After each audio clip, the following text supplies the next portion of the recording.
everybody, and welcome to a new Ink Panels graphic novel book club. I am Dan, and I am joined by Gambit, who is freshly back from Puerto Rico Comic-Con. Yes. And welcoming back the ever lovely, pretty nerdy Adriana, who has been gone for the last 2 months, and we have missed. She missed one of the dirtiest episodes on Beta Ray Bill, unfortunately. That was a dirty episode. So sad. It was a very dirty episode. Also, she has just been inducted into the street team of Shortbox with Nat, the comic queen, and many others. But she's the only one part of this group, so that's the only one I'm going to mention. We're also joined by Scott. He did Dune-tober, which was his little cartooning book of Dune while we were waiting for it in 2020, and it never came. Didn't come. Came Yes, a year later, but we got it. That's the most important part. Chris, Chaos and Comics, will be joining us shortly, as will Jen. Chris is on daddy duty, and Jen is on her way home from work. Thank you, everybody who's here in the chat participating already. I wanted to start off this episode talking about the passing of Neil Adams. You could say a lot about Neil Adams. I've had interactions with him that were very good. I've had interactions with him that were not the greatest, but he's kind of earned being a salty individual. He's done a ton for the comic industry, especially on the creative side. He fought for Siegel and Schuster's byline to be returned on Superman and got them wages after they had been cut out of it for very long. And fought for a guild that got scuttled by one Stan Lee. I don't know if you guys know that name. He also, him and his daughter found a better printing place in Canada, which improved the printing quality and paper that later was used, which kind of a low-key flex, I guess. Wow, that's something that I did not know that I now know that I can tell my friends. Fun fact of the day. So Neil Adams and Denny O'Neil basically did some of the, as the Comic-Gate people say, the first woke stuff, which is a lie. Woke stuff. Superman threw a landlord out a window. So, yes. Jack Kirby purposely put in more white people for Black Panther to beat up, just because. Yeah, like they were just like, yeah, well, you can't have him. He's like, well, I'm gonna put a ton of white people in it. Fuck you. Punch those guys. And I did not realize that Neil Adams basically was Bill Sienkiewicz's senpai. Yeah. Sienkiewicz is a huge artist that I've been a fan of for as long as I've been alive, because that's basically how long he's been doing it. Yes.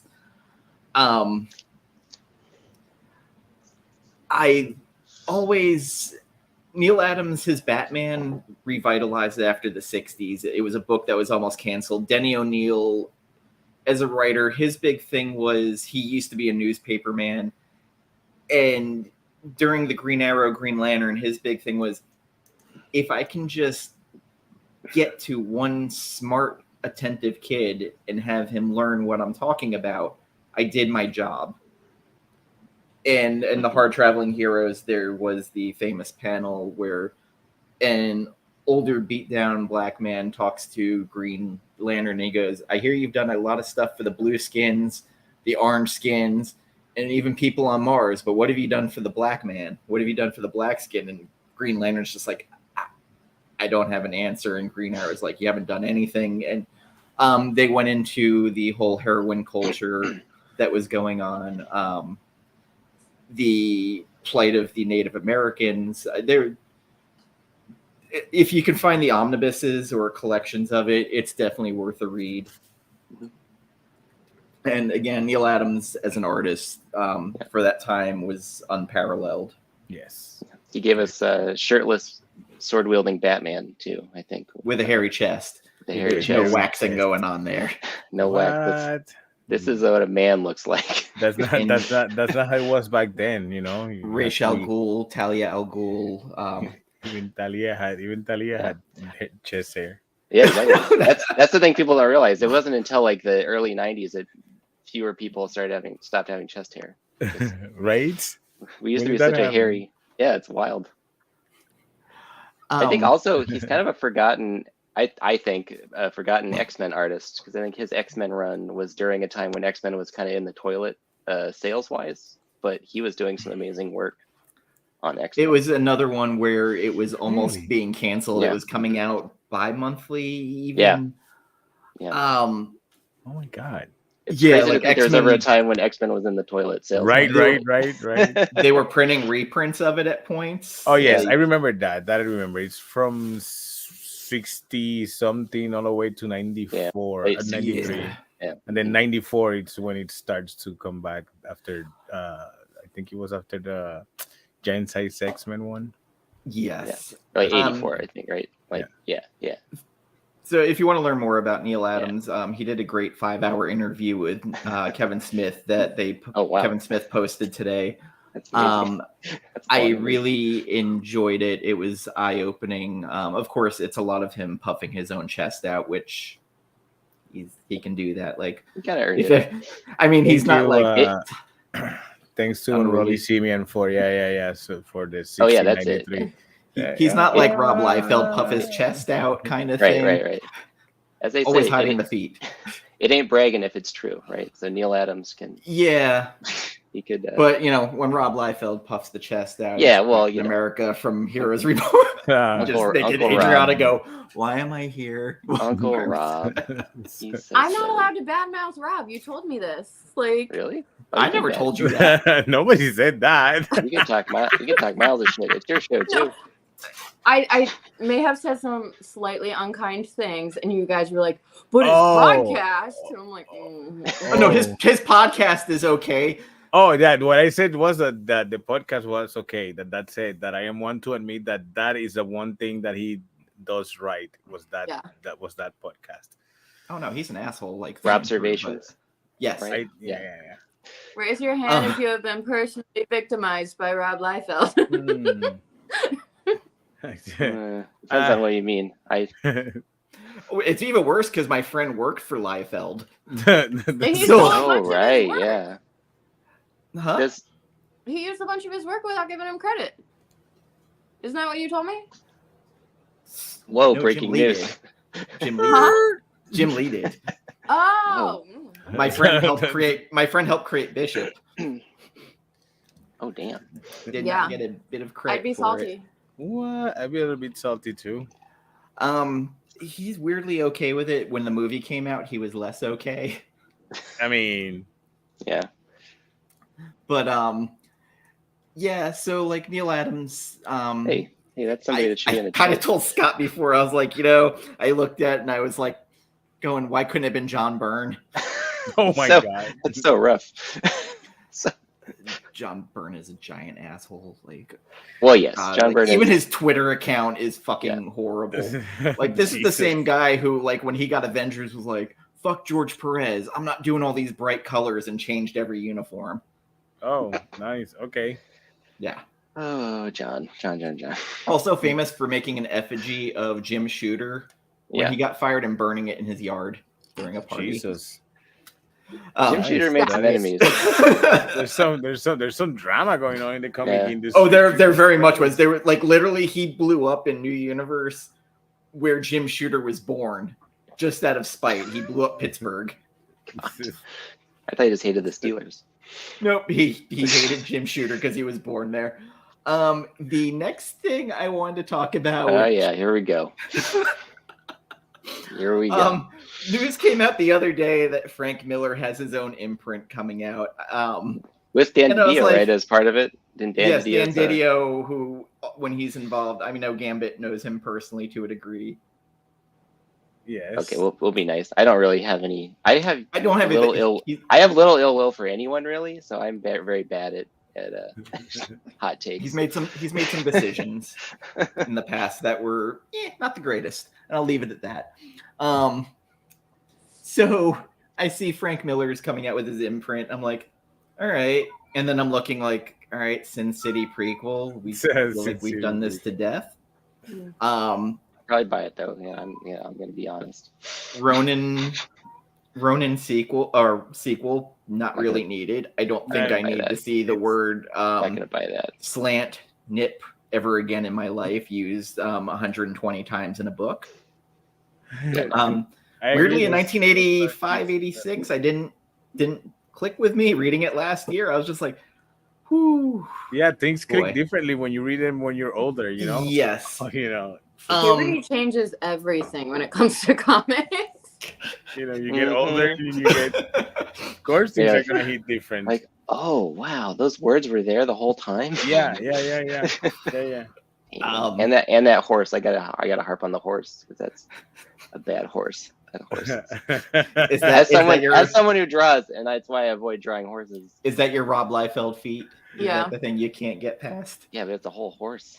It's a whole horse. Cars, great. That's a lot. That's the thing about it being the prequel being set in the Old West of Sin City. And that's why I mean he must have gotten better at horses. Because if he's going to set a story maybe he's in just the Old writing West, it, not doing the art. Maybe. Ooh, who's drawing it? I honestly, I hope that's the case. I hope that's the case. Chris is right. I hate hooves. Scott hates hooves. Every time I hear clumping, I get scared. Oh yeah, Chaos and Comics. He says Liefeld's podcast is extremely entertainment, but it's him turned up to 11. It's exactly. He's always turned up to 11. Wait, so it's turned up to 22? He doesn't have his setting below 11. No, yeah, I don't think he does. He's basically the drummer from Spinal Tap blowing up. It's just let him run. Adriana's like, I came back for this. I came back for this. This is the content I came to the internet for. They make crystal meth out of Rob's blood. That's where that's where it comes from. So what came out later is the thing that Scott and I have an intimate relationship with. God, why do these assholes keep showing up? So there's these crypto bros called the Spice DAO. These fucking morons spent, was it almost $1 million, over $1 million? I thought it was like 2 million or something. To buy. It was like twice or 4 times as much as the auction had it for, I think. The storyboard by Mobius for Jodorowsky's Dune, like it's this giant tome like this big. Yeah. So these guys bought it, and for some ungodly reason, they thought they owned the movie. they thought it gave them ownership of the IP somehow, and they were gonna reproduce the book. They were gonna make NFTs out of it. They're gonna make an animated. They were gonna make an animated movie, and then they're like, start reading, and they're like, oh. They read like one Wikipedia article about IP law. Like, wait a minute. Yeah, don't own all of it. Spent this money, and guess who's funding Frank Miller's? And I'm sure they're like, well, we're gonna own this stuff now. Spice DAO, by the way, DAO, decentralized autonomous organization, which just I want to throw up when I hear that. Say it again, but slow. Decentralized autonomous organization. That's the name of the company that's funding it. No, say it like the French girls from the. That's a really weird name for a company. Say DAO. That's really bad. Sorry to French people watching this. Apologize. Yeah, to all the French people that are watching us right now. I didn't have a way to switch you over to a frog. Yeah, I know, yeah. Put a frog head on. That's in the book we're going to talk about. There's a frog. Yes, it is. So Scott has a... Oh, yeah. I wanted to end this real quick. Mm-hmm.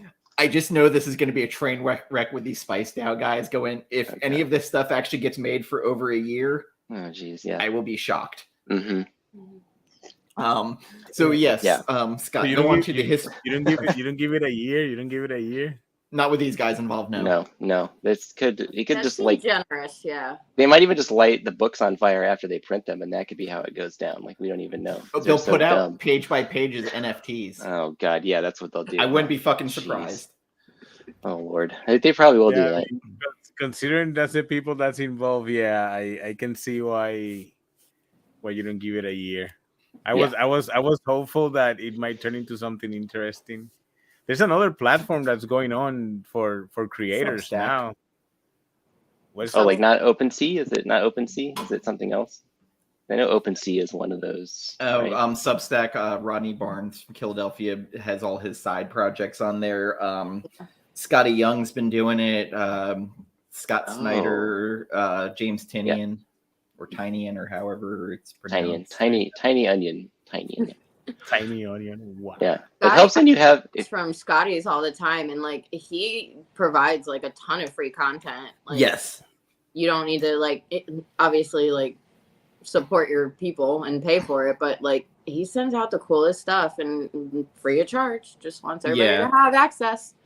So a lot of updates from him just on stuff going on and coming out. So I think I get like 2 emails a week from his.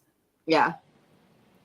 So Scott has some history of I was just gonna do a quick little history lesson. And actually we also lost so we talked about Neil Adams, but we also lost Justin Green this week. Justin Green, a lot of people might not know him. He was an underground cartoonist, worked with people like Robert Crumb, and he actually worked with Art Spiegelman early on a book called Funny Animals, which is where the sort of proto version of Mouse first appeared, which it's in breakdowns, and it might be included in your box set. But this is like the sort of the proto version of Mouse that you're holding in your hands. This is Breakdowns by Art Spiegelman, and this is Mouse. So this is like the underground comic version from 1973. That's when this came out, 1972. And so Justin Green, who we just lost this week, got Art Spiegelman to do this for Funny Animals #1 back in 1972, which was an underground comic. And then from there, later on in the 80s, Art Spiegelman started Raw magazine with his wife, Francois Moulet, who was the art director of the New Yorker. Oh, wow, I'm still huge. And I don't have any copies of the first volume of Raw, but I do have these two, the Pantheon digest editions of Raw, which these contain some of the later chapters. These are pretty cool too, because they also have some really old Robert Burns or Charles Burns stuff. But you can see in here, so this is the beginning of the second volume. Yeah. Right. And the books were originally, when they were printed in Raw magazine, when it was the magazine format in volume 1, they were printed kind of at, I want to say about this size, or maybe even a little bit smaller, but as tipped in comics inside the magazine. And so they were kind of printed as mini comics, which I think is really cool. And then one other little piece of history I just wanted to, we were talking about this backstage, but the first volume, so it was collected and released in 1986. And I just wanted to give a quick little rundown of other things that came out that year, because I think it's pretty insane. So Batman: The Dark Knight Returns came out that year. Watchmen came out that year. Whatever Happened to the Man of Tomorrow, which was the Alan Moore, Kurt Swan Superman story, came out that year. Born Again, the arc in Daredevil, came out that year. John Burns' Man of Steel came out that year. Dark Horse Presents #1 came out that year. And then there are a couple other lesser known ones that I just thought were cool. So Lloyd Llewellyn, which was one of the very earliest Daniel Klaus self-published works, came out that year. Dan Klaus, of course, from Ghost World. And then Hulk 319, which is where Bruce marries Betty. And then also Marvel, Jim Shooter launches the New Universe in 1986. And all of that plus Mouse shows up in bookstores and in the direct market. Jesus. And so, yeah, it was a hell of a year for comics. Okay, now you got to repeat it all because I had okay, so in 1972, Justin Green. No, okay. But yeah, so Matt, I just love that comics history stuff like that. So I just wanted to run that down for everybody, give a little context. Barry Windsor Smith, his X-Men issue he did also came out that year, and that was Life Death stuff. It was the one where Lady Deathstrike showed up. Oh, that one, yeah. Yes. Yeah. And Sienkiewicz was doing Demon Bear on New Mutants. Mm-hmm. So it was a very, very good time for comics, especially as someone who was just entering in. I had the Marvel Saga and Marvel Handbook to fill me in on everything. Crisis had just happened right before that. George Perez's Titans book. Yeah. Really good stuff. The direct market really kicked into gear, I think, at this point. Hi, Jen. Hello. Hi. Hello. We were just talked about the Spice DAO. We got a little bit of the history of first appearances of Mouse. And in what, 70 something was it? Yeah, the Funny Animals one was 72, and I was also mentioning that we lost. Justin Green was the guy that asked Spiegelman to be in that, and Justin Green is someone we also just lost, as well as Neil Adams this week. So very serendipitous, maybe not serendipitous. Yeah, strange coincidences. Yeah. Yeah, this is what I had in my box set, was like a version of that, and some other supplementary like comics from Spiegelman in there. So. Yeah, I didn't get the box set. I actually bought the individual. I bought the first one, and then we were like, "Well, we're doing the second one too." So I was like, "Okay, back to Amazon I go." I have kind of a sad story. So I can't find Mouse number 2.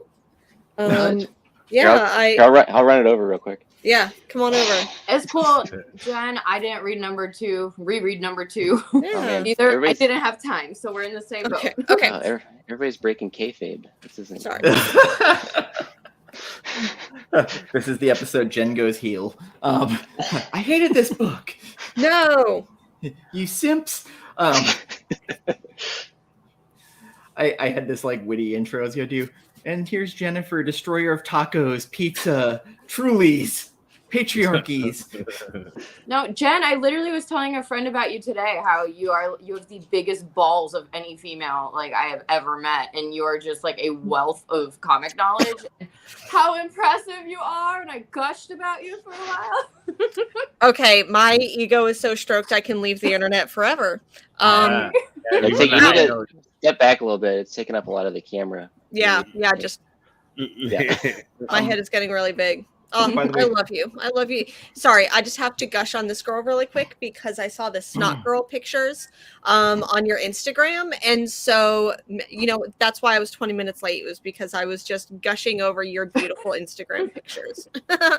So shout out to that photographer. Like, go to those pictures, click on his page. Don't do it in front of your girlfriend or your wife. Go follow him. He is disgustingly talented. Yeah. I was looking at those pictures and I was like, do it in front of your husband and your wife. Do it. Let them see you do it. Yeah. Do it in front of your husband and your girlfriend or your wife and your boyfriend. Yeah, do it in front of all of them. And show them, like, look what I'm following. They'll be like, oh, yeah, that's awesome. Send me that link. I want to follow them too. Spicy. Yeah, it popped up and I had to send a text real fast. Yeah. I tried to put up a reel, but like the transitions like messed up the photo quality, and like I did not want to disrespect that man by like messing up his photo quality, so I took it right back down, and I was like, all right, go old school. I needed to personally text her so I didn't get called a dork in public. So. You dork. She doesn't quite. I'm used to that. Bookends, dork. They're stunning. Can you see them? Do I need to get closer? Yeah. I'm on my phone today. My computer wasn't working. Nice. Oh, the bookends. Yes. Comic books. They camouflage. Yeah, I love it. Yes. Those are great. I had gotten a new black background for my YouTube corner, and I'm returning it because you can't see my bookends on it. Oh. Boo. Yeah, I had them custom made from a woodworker. That's pretty cool. That's big cool. flex. Yeah, I know some woodworkers. Right. Like, ooh, tradesman. Wow. Tradeswoman. Oh, wow. Even better. I bet she has very strong arms. I have no trades. Jen, also, if you haven't watched Cursed Films, the Wizard of Oz and Serpent and the Rainbow one are fucking fantastic. Serpent and the Rainbow one in particular was like real good. If you haven't watched Our Flag Means Death, you should probably watch it now because wait, hold on. You should probably watch it now because I'll be talking about it for the rest of my life. Still recovering from COVID, so I don't want to get too drunk on this show. So you got to be careful with that. You're in the wrong place, homie. Man for sale. Scott does the Dune show with us. Yeah. So like, Dune. I'm exempt from drinking when you say Dune because I get to be on the show. So yeah. But now there's a new drinking game. It's called How Many Times Can Jennifer Talk About Our Flag Means Death? You should really watch it. It's a really great show. So really We Own the City that just appeared on HBO Max is really, really good. But is it as gay as the Gay Pirate Show? Oh, that show is so funny. I know it. Oh, that show. The Gay Pirate. As soon as she says it like that, I do think they could reconsider the title because I do think like that's a hard title to remember. Like we're getting into the age of titles that are hard to remember, but they're also it's easy to describe the show. So Gay Pirate Show is much easier to like make it clear Winning for Time people. by Ronnie Barnes, our friend. That show's great. Been good. Yeah. The very straight basketball show. Yes. Very straight. Yeah, it's pretty straight. The sport ball show. Sport ball, straight sport ball show. Okay, so Crystal isn't here, but let's go ahead and Jen introduce the book since it is your pick. Yeah. So Mouse, by Art Spiegelman, does the obviously the story and the art, and it mainly is a story about his father's recollections of time, not just during the Holocaust, but also pre-Holocaust, like what it was like for Jews living in Poland. And hello, just in time. So one of the reasons I wanted to talk about this book is because one, it's just a super important book. Two, it's being banned or challenged in a lot of libraries, school libraries, things like that. So I really wanted to take some time to talk about it. And if you haven't, if you were able to get a copy, because as soon as it was announced that it was banned, it was like, oh, it's sold out everywhere. So let's try to get that done for a couple other books. But we call it the Two Live Crew model of making comics. Yeah. So anyways, and that's a reference, Jesus. Sorry, I'm an old. I apologize. So this book I haven't read since high school, so about 20 years ago. So I wanted to go ahead and read it again. 25 for me. Can I show you something so sad? Please. So I already had both on my bookshelf, but I had ordered them used online. And I picked it up right after they were like, we're going to ban it. And mine belonged to Victoria Bruno in 10th grade. And they're trying to make sure no more 10th graders can have it. Victoria Bruno. Oh. But she read it. Down. She read it. How was she read it? She read it. She went there. She's like, she got little notes and unicorns on there. There's little snowmen in the margins. And this Holocaust thing sucked. Right? Why are they making me read this? I was informed though that like it being challenged and banned kind of fizzled out pretty quickly. Like I have not heard anything beyond, I think it was like 1 or 2 school districts in the Bible Belt or something that were trying to get it shut down. And then in Tennessee, everybody else was like, the Holocaust doesn't just disappear if we take and I books think off well, they're banning lots of books. They're banning lots of books. Now it's just happened to hit this community. Yeah, and I think specifically we were pissed about it. It was a little more specifically that it was being like removed from the curriculum. I also read something about a very odd, like there was an edited version of it which like whited out the mouse nipples from that which was the part they objected to, and also like the word damn. Yeah, and like whited that out.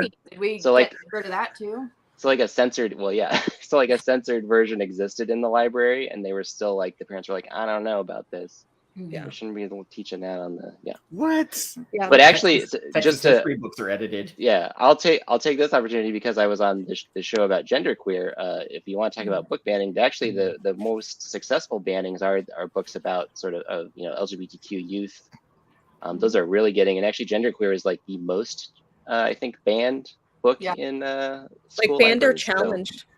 So go back in the feed and watch that episode, because there's a really smart guy on that show that talks about with these nice folks. You're clearly not talking about any of us.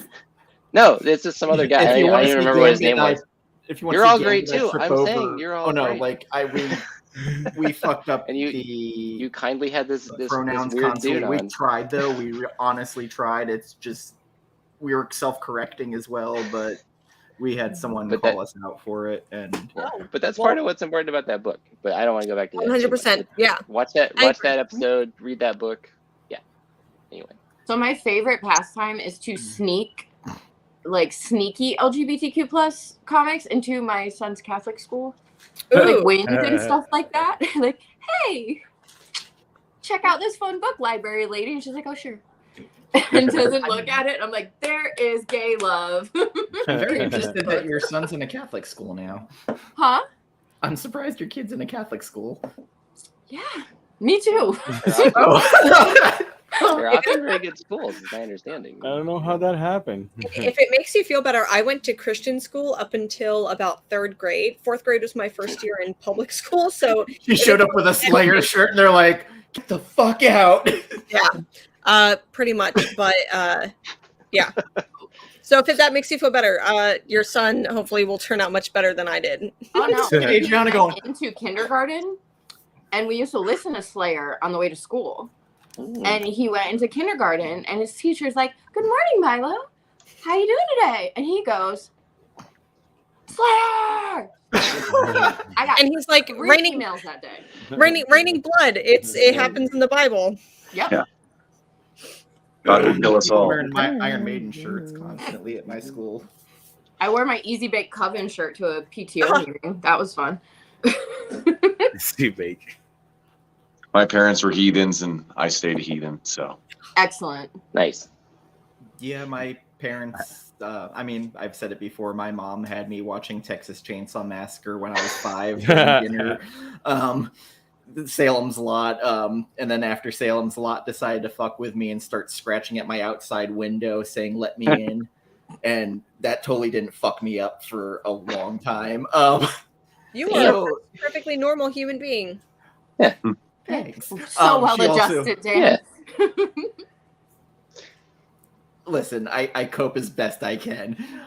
She also fostered my love of comic books. So, like, she was driving me around from shop to shop looking for Wolverine versus Spider-Man and whatever, like, what I thought was a key issue. Like, all these villains died in this issue from Scourge of the Underworld. Gotta have it. I obviously gotta have that book. Yeah, it's gonna be worth like $1 million in like 5 years.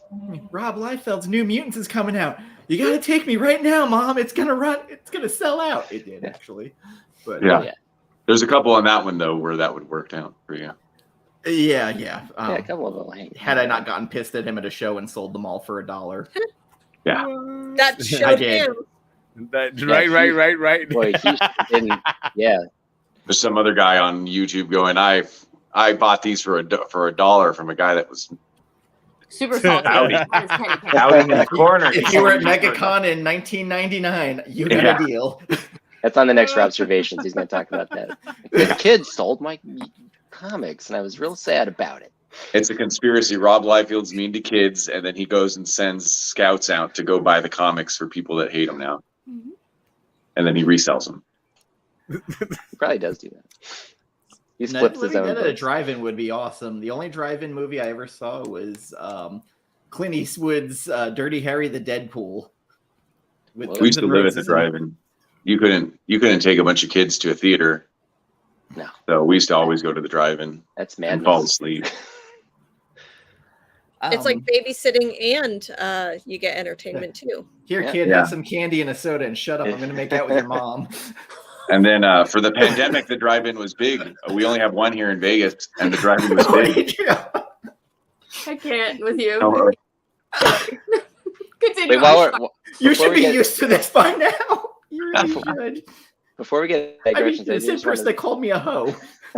Oh, damn. No, I said you were the king Already? of traps. No, you said chain. You said if you wear a chain, you're a hoe. Well, you said You me are, on though. TikTok saying, If you wear a chain, you're a hoe. Yeah. Sorry. Yeah. Anyway, Scott has That's something how it to works. Oh no, I was just gonna say before we get out of digression land and then immediately get back into it. I just want to say hi to Chris because I've never met him face to face, but we've interacted a lot online. Oh yeah, we do. We That's talk right. a lot on IG and Nice stuff, to- but I guess we've never been on the stream together. Oh, this is So fantastic. nice to- It's a bro. Do we need to nice leave to the meet you room? for real. Sure. I know. We'll Can you just send chat. us backstage? Oh, we can't Yeah. see We'll all go I backstage. was very happy to have all of us together again. It's the first time since October. We've all had like shit going on randomly at different times.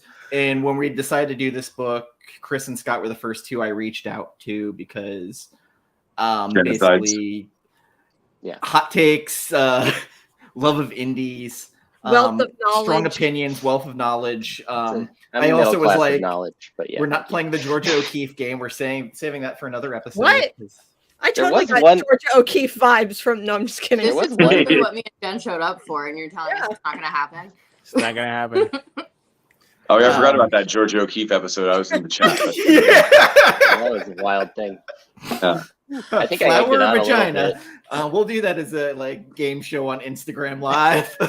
Vagina or flower? Yeah. Vulva or petal? Vulva. So, Gambit, this was your first time reading. What were my first time reading? Yes. Your kind of thoughts after reading it?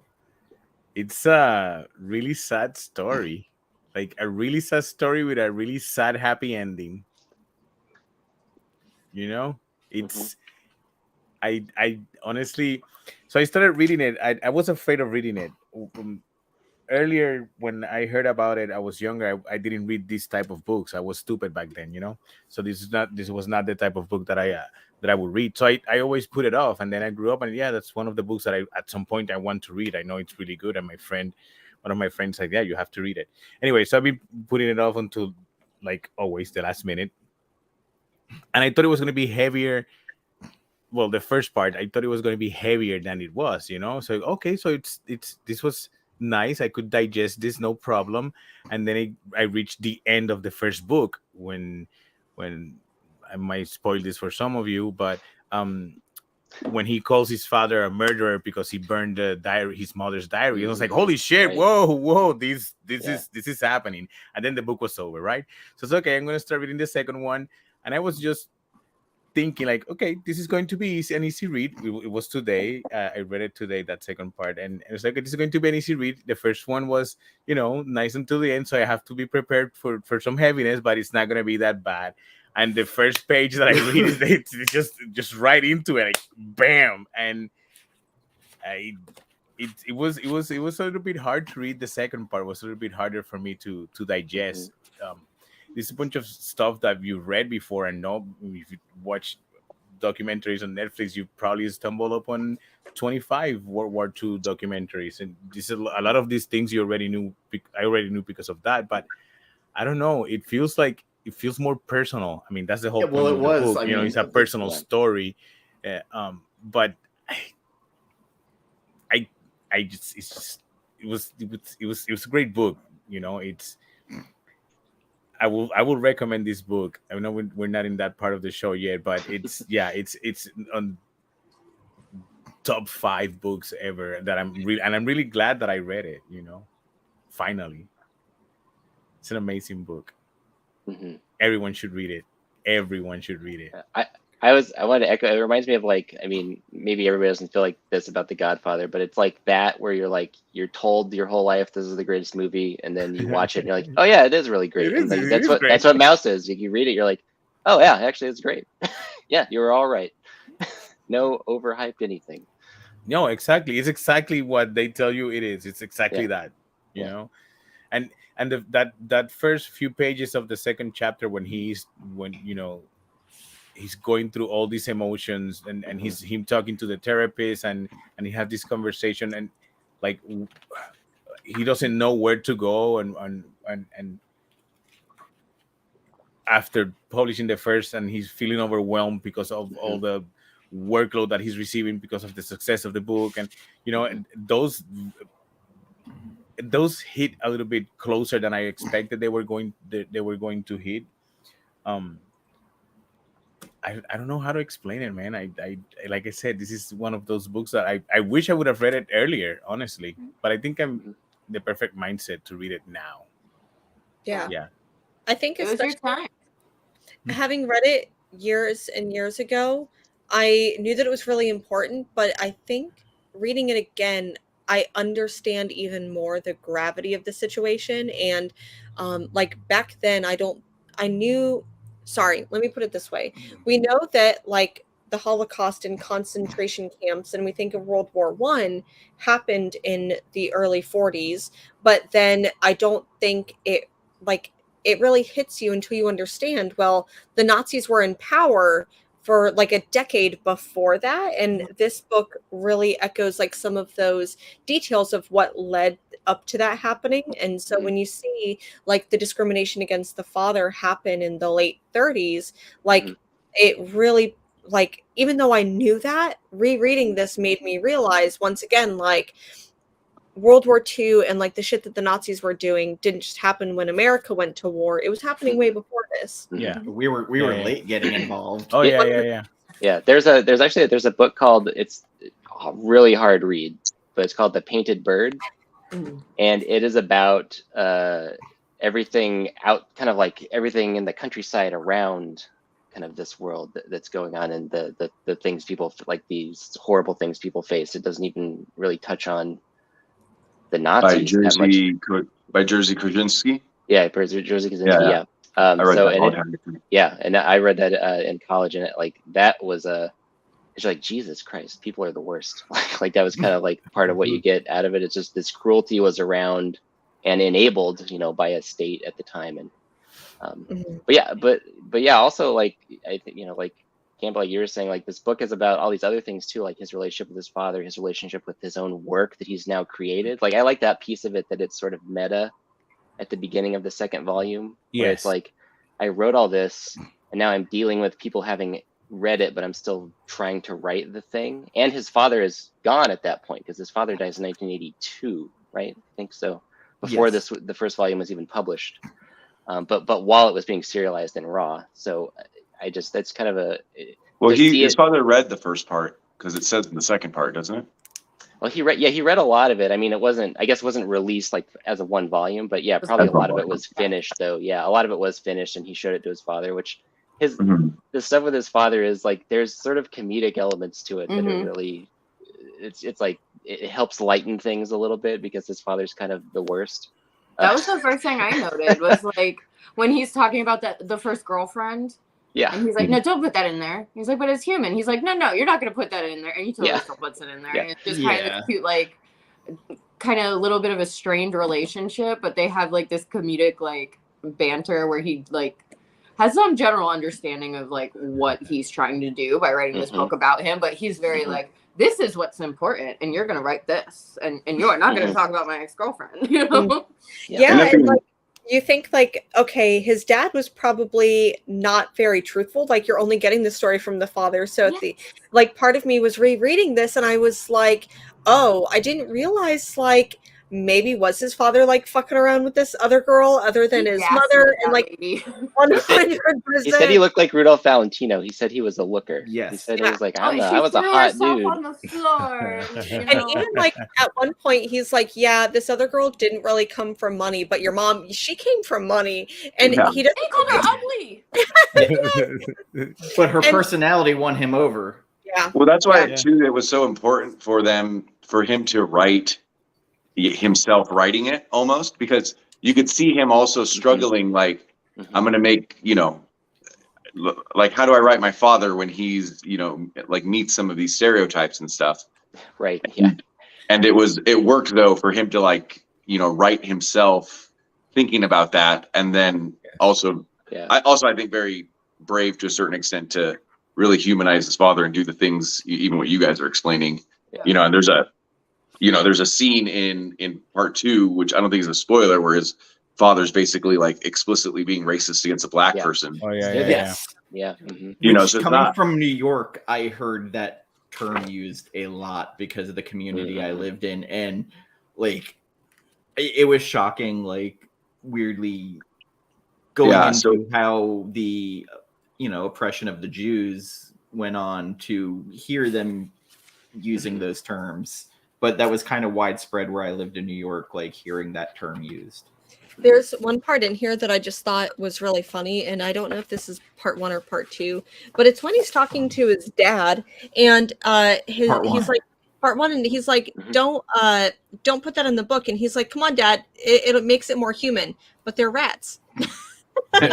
Yeah. Right. Yeah. Like, we need to put this in here because it makes it more human, and it's literally like anthropomorphizing rats.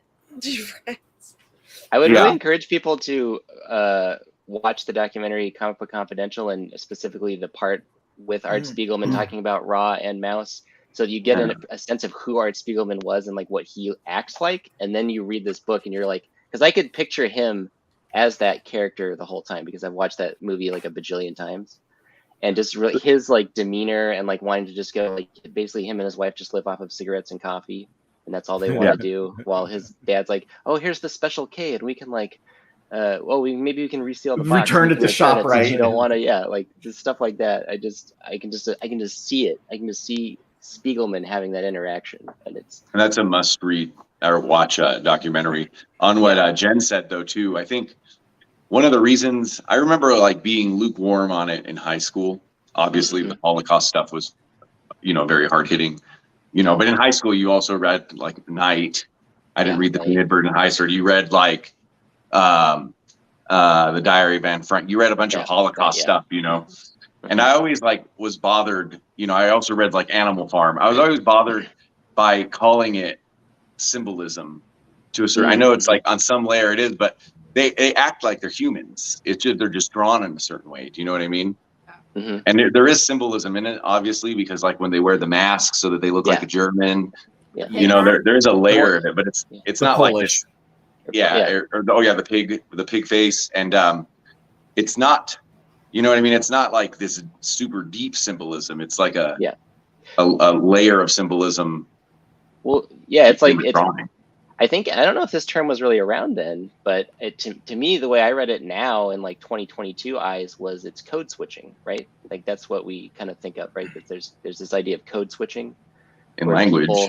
Where people people in like like non-white communities usually would do, like a black person might go to work and like they might feel pressure to act one way, but then at home they might feel they like feel more comfortable and act a different way, and it's like that. It's like he is a Jew, but then sometimes he has to sort of code switch and be as little, not Jewish as possible so that he can sort of survive. And that's what putting on the pig mask is. So he's like leaning into being Polish now, his Polish identity.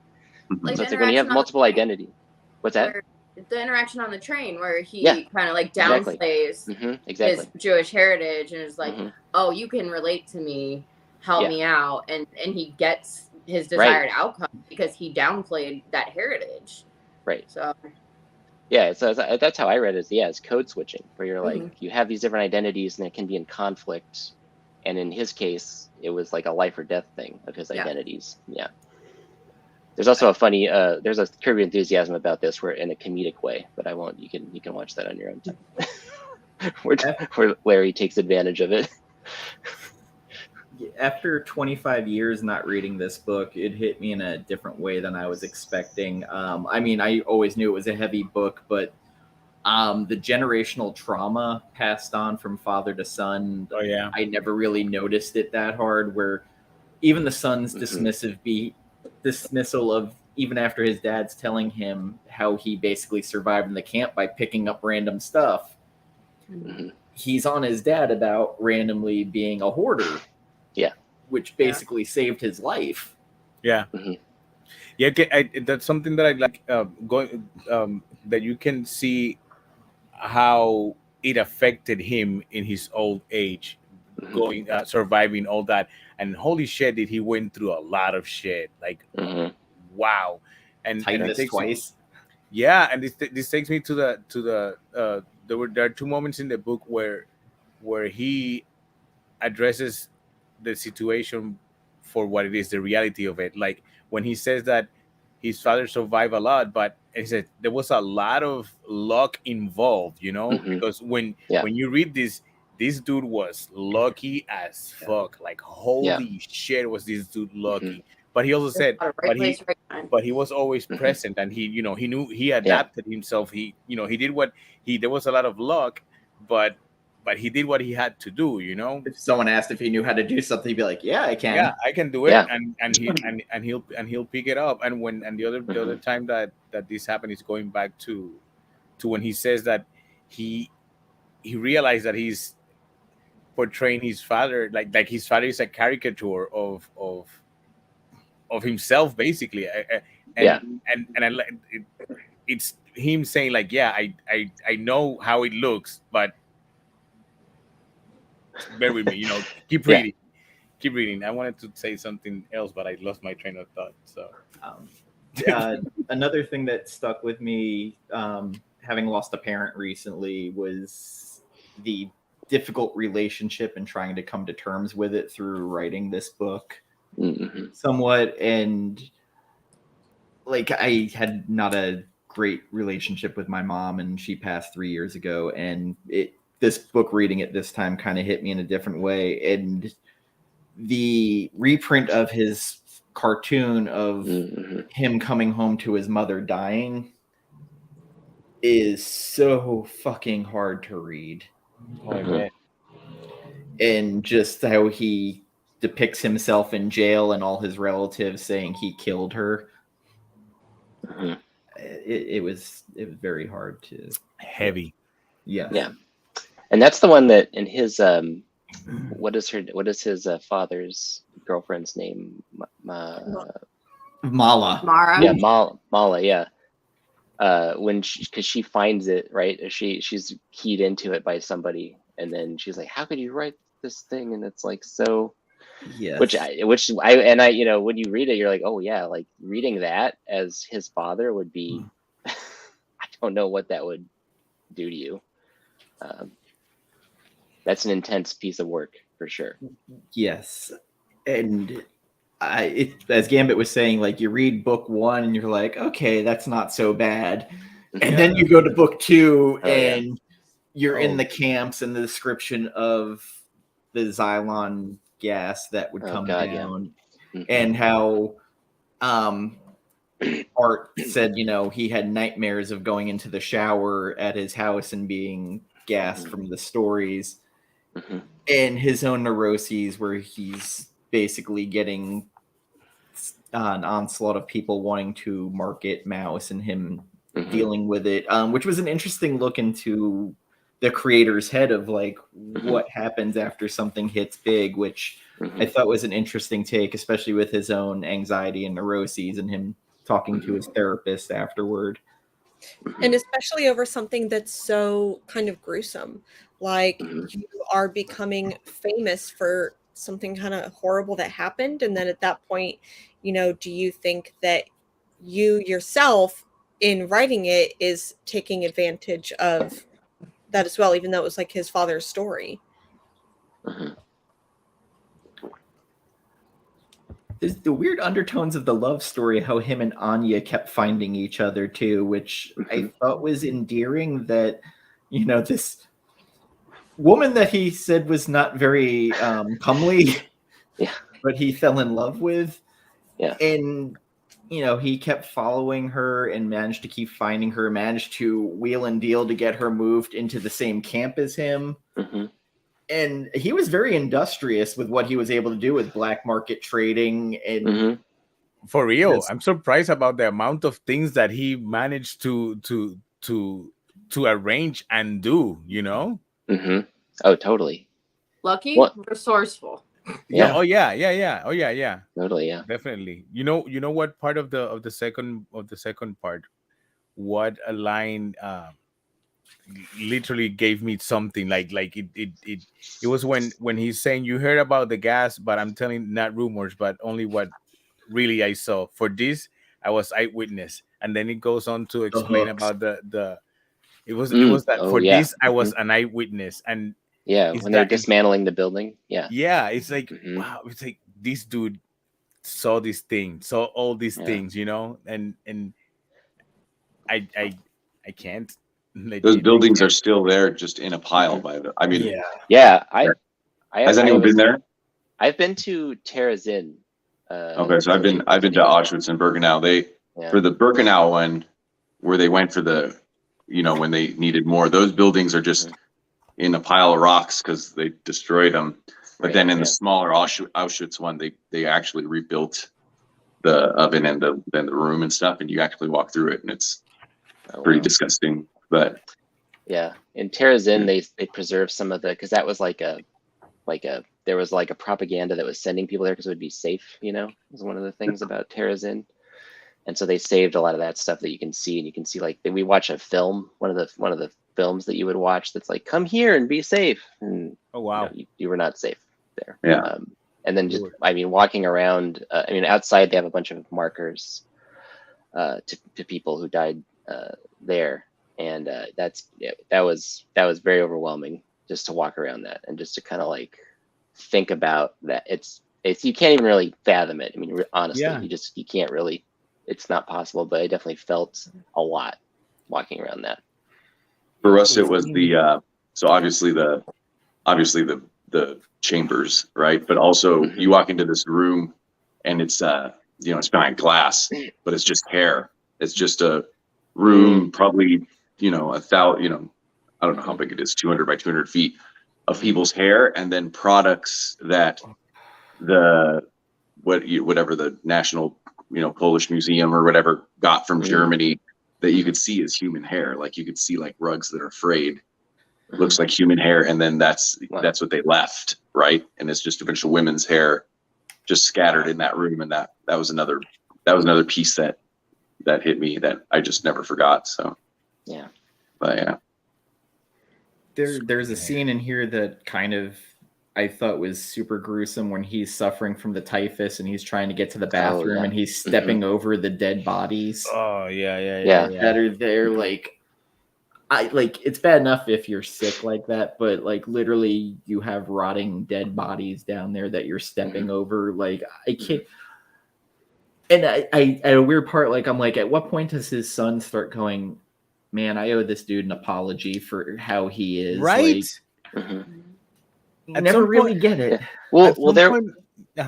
No, go ahead.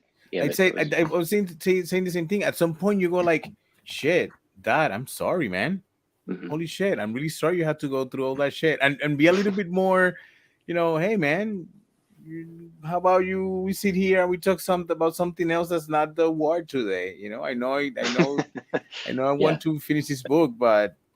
Maybe I'll help you fix the drain after all. Maybe I'll fix the drain for you. Let's go hang some gutters. Yeah. Right. Let me put those. Let me put those windows shutter things. Yeah. I'll be right back. I'll do it alone. Don't worry about it. Yeah. He goes, no. Can you tell me more about what happened?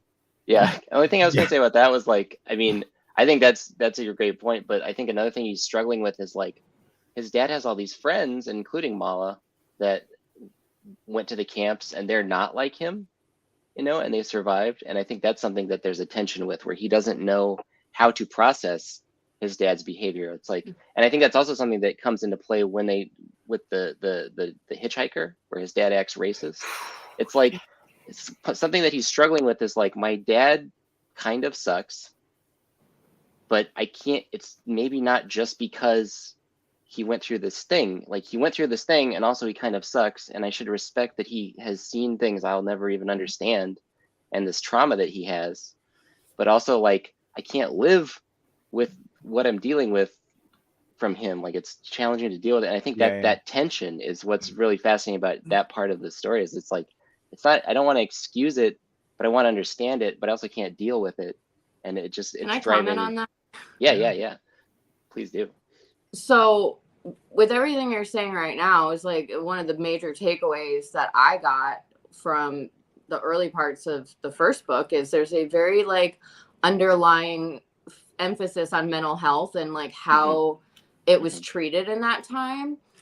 And like when Anya is like having, it seems like postpartum type stuff, like the way that they dealt with that was very strange, but like what's going on between him and his dad is like something that like people today struggle with. Is like, we don't understand people's trauma. We cannot decide for them what their trauma response is. So this book and writing this book about his dad was an opportunity to understand better like those trauma responses. And that's not something like we now do on a regular basis. Like we don't stop and say, okay, well, like maybe there's underlying reasons for this behavior or whatever. Like that's still a thing to this day. But like now he has this like documented, you know, version of his dad's events, and he can take it or leave it and do what he wants with it. But I feel like even at the end of the day, if it's not addressed, he got to have a deeper understanding of like that trauma response. Not that it's right or wrong. Like I said, we don't get to decide how people respond to their trauma, but whether or not it gets brought up or addressed, he got that insight. So I think that's really valuable. And I like that we do get a little bit of like insight into how mental health was either treated or totally ignored. You know what I mean? So yeah, that's my 2 cents. Sorry. No, totally. Yeah, absolutely. That's great. I was surprised they went to a sanitarium, to be honest. Like that they even and it's probably because it was a rich family. Yeah. Right. But that they even considered it. It's almost like they went off to like a couples resort. Like it wasn't sorta. It was like a country club. Also, like I thought there was the moment where he acknowledges that he had sibling rivalry with his brother who was poisoned and killed because he could never match this kid he never met. Oh yeah. Wasn't his older brother like sent to live with a non-Jewish friend? He was sent to hide with other kids. Didn't survive. They were coming, and the woman poisoned them instead of letting them get gassed. But she was Jewish. It was like one of the aunts or something. Yeah. Man. So my wife's dad goes to something called sanitarium, and she's Polish, right? And they call it this. And when I lived there, I was like, he's going to a sanitarium. What? And so when I read that, obviously they showed that she had mental health issues, so I think it was translated correctly. But like the word means like a week of focusing on your health, kind of thing, where you're over there. But that's what I thought. But then it's like, no, she actually seems to be sick, you know. But and it makes mention of that too early, because when he first starts dating her, he like goes through her medicine closet, right, or medicine cabinet. I found the name for the drugs, and I asked a pharmacist friend of mine because I was worried, do I really want to get into it with this sick girl? And then he's like, oh, my friend just said it's because she's too skinny and nervous. Skinny and nervous. Well, maybe it's So, anyways, she's a chihuahua. How they described us back in the day. She's a chihuahua. So there were times though like that when what you just mentioned, Jen, that piece, and then some of the other times that he was resourceful seemed to be like, and someone said this earlier, like we're seeing his side of the story. There's another Holocaust book I read by a Polish author. It's not that famous here. I think it might have won the Pulitzer, and it was called Welcome to the Gas Chambers. And it was about, and this writer wrote this book and then he killed himself because it was this probably the most guilt you'll ever read coming off of any pages, right? And it basically was, you know, we were prisoners too, and at one point we knew that they're going to go straight to the gas chamber. And so it's just a group of people trying to get their stuff. And I think even this kid, I think even he said, you know, when he knew someone was going to die, they would like, you know, even other Jewish people would do it, right? It was just that desperate. And so when they changed the title, This Way for the Gas, Ladies and Gentlemen, and Gore's got the. Oh yeah, that's the book. And Borowski, and he killed himself. So. And it's there's no, I don't think you can read a bigger amount of guilt in a book, you know, and even if it's not excusable, but it's like everyone was that desperate, right? Like you're standing on bodies, or, you know, everything that he did to get himself ahead, right, means someone else went, you know what I mean? Someone else was picked in the line when he had typhus and stuff like that, you know? So it's just that a little bit, I just think of like a little bit of the desperation, you know, and that we're seeing it, you know, the way he told the story.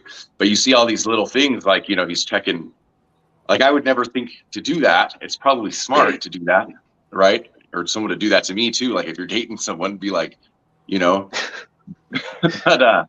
but you know, so check their he's meds. the kind of guy that would do that, is what I'm trying to say at the essentially. But what a gross like overstep. I don't care what year it is. No, totally. I mean, that the responses, it was a different time, but that different time sucked, obviously. So yeah. I mean, people still do that shit nowadays. There's a TikTok of a girl that goes through every guy's bathroom that she's about to hook up with, and like posts videos of it on TikTok while she goes through their medicine cabinet and stuff. Like, there's a TikTok of someone that's not like up for debate or review. You know what I mean? Yeah, seriously. I thought Jen was grabbing a pen to be like, what is it? This TikTok. I'm gonna find this guy. You're just gonna find out that they have bad poops. Most right. Yeah. Like, if you've got bad poop, just tell me. Yeah, let's just get it out of the way now. Like, let's put it on the table. Fire up. And how many medicines could there have been back then? Like, it was lithium, right? Like, it's like cocaine, lithium, heroin. And then they were all doing speed. All that. Opiates. Every great scientist was on speed back then. So. The Wild West had Dilaudid or laudanum or whatever.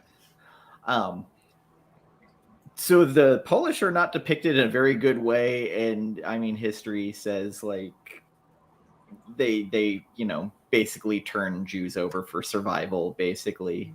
They're hit or miss in this book. It depends. I think that's and which is what I would expect. I'd expect that here. You know, I'd expect that with Americans or Canadians, or maybe not Canadians. They're really nice, but in this book, or in the first part of it, there's a moment where the wife, Anya,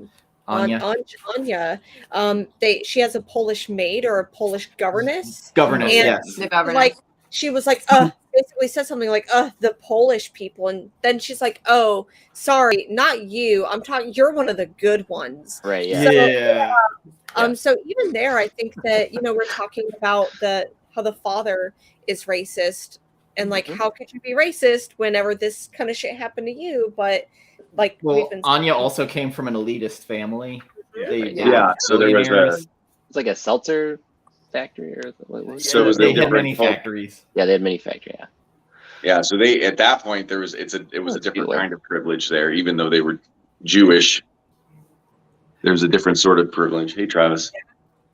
So, sorry, go ahead. Famous person showed up in the chat, so we had to. Right. Well, just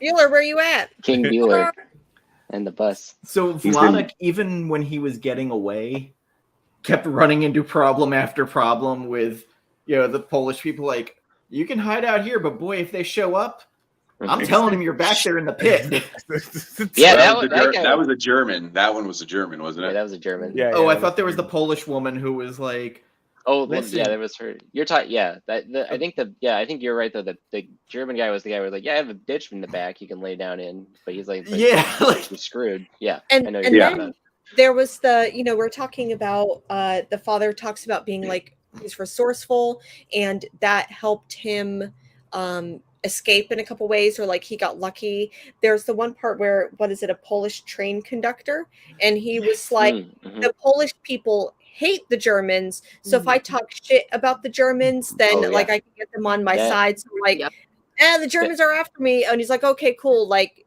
that goes back to the code switching thing. I think I was talking about earlier, right? There's a little bit of that. Yeah. Well, he went to the front. He went to the front train for that.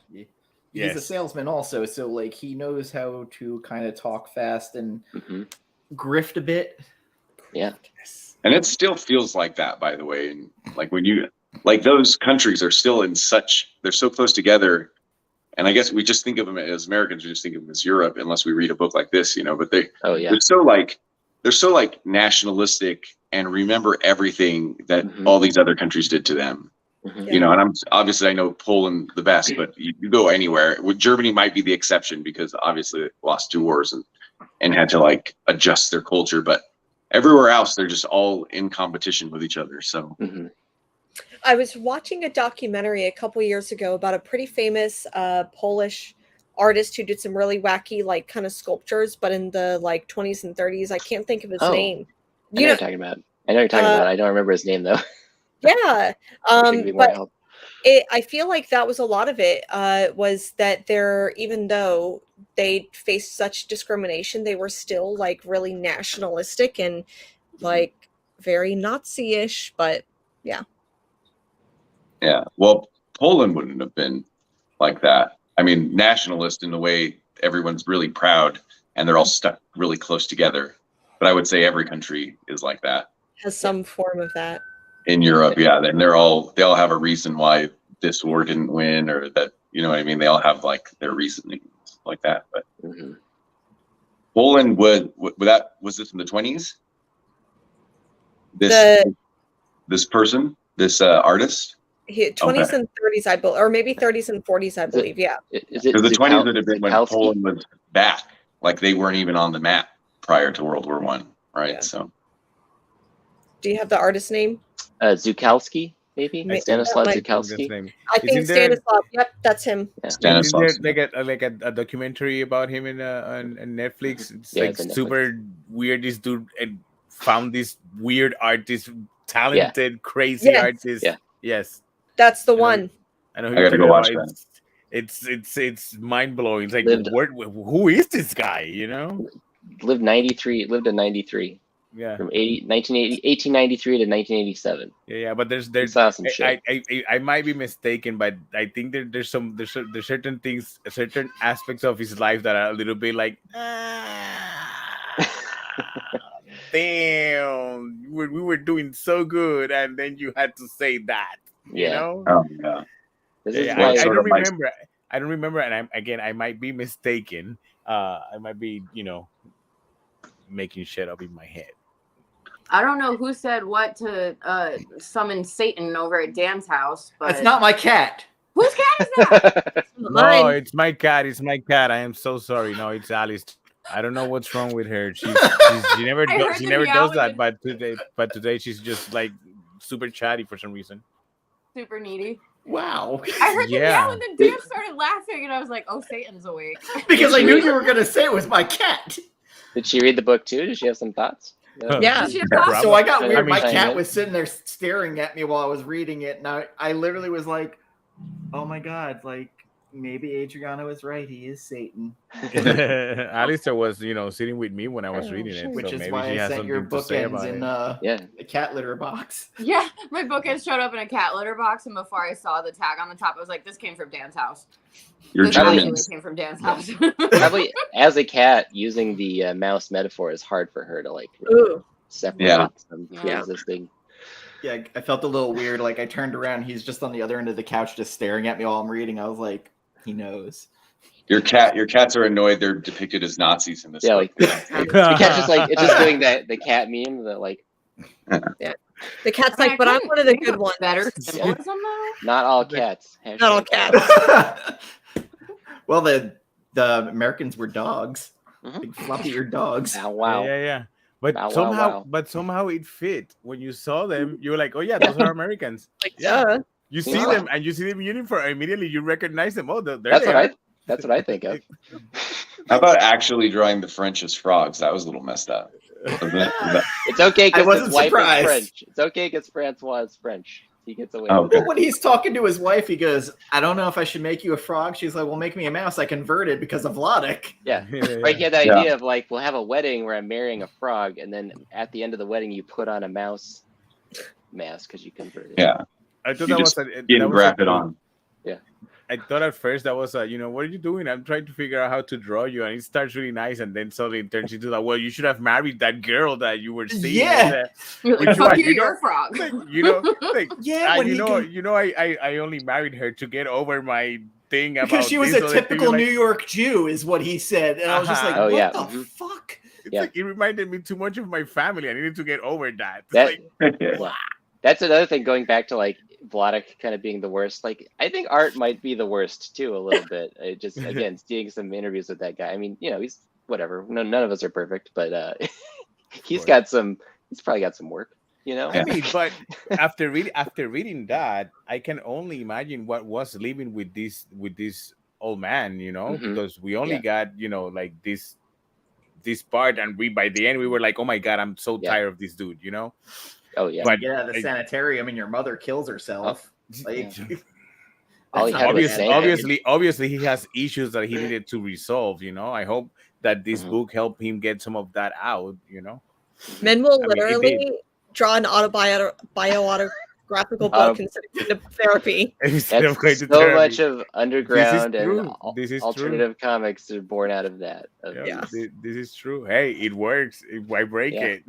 What was Charles Burns trying to work out in Black Hole? Yeah. I know. Look, it's funny, Charles Burns is the most normal person in all of comics. Like, right. He's well adjusted.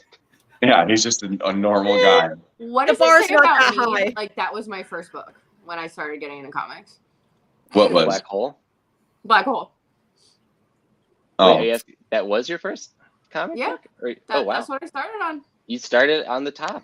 Good job. Yeah. That's like, let's get as fucked up as possible. Yeah. We can only mellow out from there. It's formally brilliant, conceptually brilliant. Award-winning. Award-winning, yeah. You can't, It's like starting with R. Crumb and then be like, what? If you start with R. Crumb, you're probably going down a bad path. Yeah, please read something else immediately. You can continue reading R. Crumb, but please also read something else right now. Like a palate cleanser and type thing. Like when you have to horror movie. Go do American Splendor. Like, do that. Oh, Harvey. I think one of the first books I bought myself was Parable, the Silver Surfer Mobius book. Stanley Mobius. Which it was just like, what is this? Like, why aren't all comics this? And then I bought X-Men by John Romita Jr. and I was just like, all right, I like X-Men. Wolverine's in this. So I liked him when he was Australian in Spider-Man: His Amazing Friend. So let's see where we're going from here. We all totally got grifted by that. He was always Canadian. Yeah, hearing an Australian say "bub," kind of. Yeah. But it was leading us to eventually we were going to get. I'm interested. Who was it that mentioned that book here of this dude that never wasn't apologetic about what he did? Let me see. Oh, Rudolf Hess. Yes. Yes, he ran the camps at Auschwitz, and he was a nationalist. Yeah. Damn. And then and the other one, he saw the doctor. Didn't he see Mengele? Oh, he saw Mengele. Yes. Yes. He actually saw Mengele. 2 times it says that he saw him. That was crazy. What a and weird there's a Slayer song for you right there. So. Oh yeah. Slayer songs are for me. Stabbing his own hand and making it get infected. So right. So that part, yeah. That's something that I guess I never thought about. What would you do to survive? What would you do to try and live another day, because you have the hope that somehow you're gonna come on top at the end of this. You're gonna be able to walk away. How he managed to be so hopeful. I don't think I would have survived something like that. I don't think I would have survived something like that. I would have given up. It's like some point. Or you might have survived and been even more full of guilt because you didn't do the things he did. Because that's one thing about this book, right? Is luck is so much a part of it that maybe you don't know. I felt the same way though. I was thinking about that too, Gambit. I was like, well, I would have rolled over 2 seconds before he did. Yeah, totally. You're also lucky that you're at a certain age, so they're going to make you work. Like his mother-in-law and father-in-law, we never saw him again. They just got taken. They just were gone. And that was their cousin that took the money. That took the money and then still didn't, try to sneak him out. Right. And then right. Mm-hmm. Right. And I would have been Hudson from Aliens. I'd be like, game over, man. Yeah. Game over. We're all Hudson from Aliens, if we're honest. Right? Do you think that maybe part of it has to do with because Vladek talks about his father in the beginning of the book starving his brother, basically saying instead of out of the army, right? And going into the army, you know, I don't want you to see the true horrors of war, and I don't want you to join the army. So we're going to go through this several-month process of like starving you to the brink of death, so you can't go to the army. So do you think like that survivor mentality of like, if I need to starve, if I need to basically make myself sick, is a like survival mechanism? Yeah. Oh yeah, definitely. He was trained for that. He was definitely trained for that, you know. But then he was like, "Oh, next year I'll just go into the army next year. I don't want to do that." He didn't want to do it again. Sure. Yeah. No, absolutely. It probably made him comfortable, like going back to the thing with the hand, right? It made him comfortable with that kind of like, oh, I'll just inflict this pain, but it will keep me alive. Yep. Yeah. Yeah, I wouldn't do that. I mean, would you not do that? But you're going into a line though, where you're gonna, you know, what's gonna happen more or less. Then maybe you would. I think, and you've already been doing it for. You've already been doing it for 2 years. You've already been to war. Again, I don't think I would have like I don't think I would have survived long. You know, I honestly wouldn't have lasted that long. I think I would have been out early. You know. Yeah, you'd have been like Hungary, France, somewhere else. Maybe. This is something that still happens now. Like I've heard stories of people go to like basic training and then realize like they're just not cut out for this. So they will do things like fill their boots up with water so that like they'll get infections in their feet and stuff like that. And then they'll get sent home and be set to be unfit. Like you really don't know like what you're walking into. You know what I mean? Like it's still a thing to this day. Yeah, I can't imagine. Part of me wants to believe that what kept him going was his love of his wife, but I also think part of it is like basically just self-survival for the most part. Like, I think it's self-survival. I mean, he loved his wife. There's no doubt about that, you know, but I think it was odd that it wasn't until later on that he asked him, do you know anything about mom during that time? I said, oh yeah, I was in contact with her. And then you learn that he had seen her a bunch of times and you know, it's like, oh wait. So I thought it was odd that he never cared to mention that significant detail until he goes like, hey, so what happened? Do you know anything about mom? And then he goes like, oh shit, yeah, of course. Yeah, I remember. I saw her. I saw her a couple times. He's too busy talking shit about Mala the whole time in the house. She shouldn't cook. Yeah. He hated her so much. Yeah. Well, she hated him too. That's why she ran away with his money. Oh, she took all my money. You blame her though? I don't blame her actually at all. And she went back. Yeah. I love that. That's another thing just I love about this story is it's just so there's no one heroic really in it. I mean, you know, maybe you could say he's a hero for surviving and maybe you want to think about it that way and that's not like wrong. No, he's just an antagonist. But he's just a guy that made it. Yeah. And that's like everybody in that story is just trying to get by. Even Mala, and especially Mala, like you say, you know, she's like, fuck this guy sucks. I'm out of here. Take his money. That's something that I like, that he was not portrayed. He was not portrayed as a hero just because he survived. You know, exactly. He wasn't romanticized, and that's one of the things that I like about him being kind of an ass to his dad. You know, even though he has learned all this stuff, and he's still like, oh, you're a fucking hoarder. You know, don't throw away that fucking cable. You don't need that fucking cable. You know, because he didn't try to portray himself as, you know, he portrayed himself even with his flaws. Yeah. As someone who, you know, writes about himself sometimes, it's really easy to go and draw myself like haha, you know, and portray myself like a super amazing dude. But to actually say no, I'm this flawed, you know, I'm this and this fucked up. That's not easy, and I think that that's one of the things that I like about the book, that it's pretty raw, you know. Yeah, like, it's pretty raw. It's which is kind of perfect considering that, you know, it was first published in that raw book, you know. Could we talk about the choice of like the style a little bit? Because like one thing is just, I know the tools he used, he like sort of drew it at size, kind of in ink directly. To kind of have like a journal looking look to it, but I'm really interested in, like the style, because he could kind of draw however he wanted. So the way that everybody looks, like the designs of the characters, is very much a choice. And it's I very wonder, unrefined, if that makes yeah, sense. yeah, And totally. I think like this heavy is why inking. high school kids are going to want to read this, and they're Yeah. going to retain the information, is because it is drawn the way it's drawn. Mm-hmm. Everybody's still a human being. They're not just like a perfect character. They talk about all the behind the scenes stuff. Like, it's relatable. Lots of flaws. People are if you going look to pick at this the- up, and kids are going to retain what they learned in it. So Yeah. Because if you look at the original, like the 72 version, it's a little more grotesque looking, mhm. much more underground comics. Yeah. But it still always stays kind of Yeah.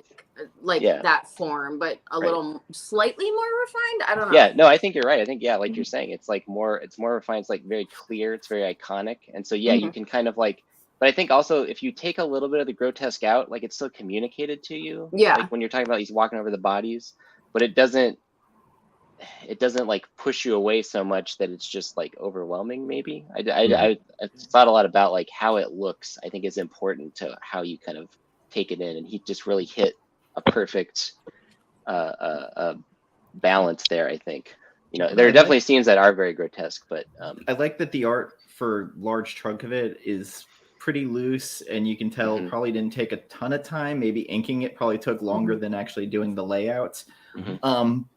But the characters in motion constantly are kind of moving the story along. There's always something kind of happening on the panel that's moving it along, even just the expressions of like his dad walking out of the room and he's, kind of doing a Larry David, like the classic auto bio. Like, but then when we get to those graphic parts of the bodies and then showing the ones that were in Auschwitz burning and their character of it, like it's more detailed to express the horror of it, I would say. And this is why I kind of put a warning about the content we'd be talking about, that it was heavy and maybe uncomfortable for some to talk about. It's historical, but I felt trigger warning was kind of necessary for what we'd be talking about. I'm surprised about how the level of emotion that he could portray with these characters with so simple designs. Like these characters are very, very simple, and you can follow those. You can see those emotions in the body language and the little lines here in the eyebrows. It just got me, like how he managed to get all that with such simple designs. That's top notch. Do you think that if in this book the characters were portrayed as human, like do you think that it would be different if they weren't like mice and like cats and stuff? I think there's like a thematic thing, like again going back to the code switching, like I don't think he could have communicated that, and I think that's important, but it's almost like subtext because it's really through the character designs that it happens. I think you had to show the different nationalities too, like because if you just had them all human. Yeah. What would it be named at that point? Vladik. It'd be called Vladik. Yeah. My father bleeds history. Yeah. Human. The character Mendelbaum in book 2 was so hard to watch because he had the pants that didn't fit. He had no belt. He had a shoe that didn't fit. And every time he dropped something, he got beaten. That scene helps him. With that scene when he's talking about him and he's saying like, "Oh, I lost my spoon because I fell by the time I bent over to grab it. Someone had stolen it. And then I spilled some soup by mistake. So I went back and I got to get more soup, and then I got beaten. So I make sure that I didn't spill my soup, and I couldn't let go of my pants, And then he says, "But what am I to do? I only have 2 hands." And I'm like, I don't want to.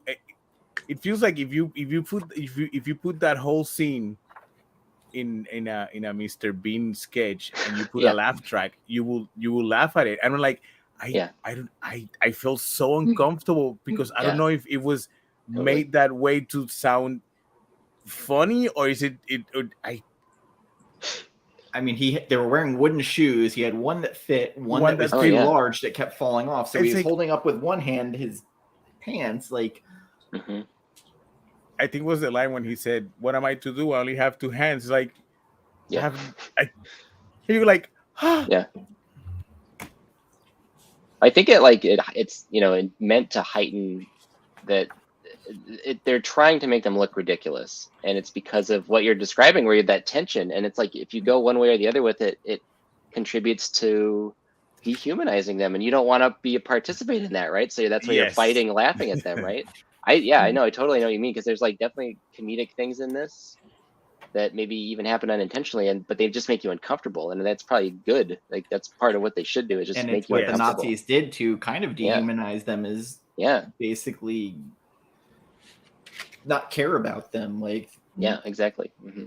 And then when Vladek ends up getting a nice clean uniform that fits, he's all like, and they're like, "What are you, an officer now?" Like, right? It's like it's almost like look at this new fit. I like that. I like that he got these things, and at as best as he could, he would try to pass those things. He would pay it forward. It's like this dude is in need.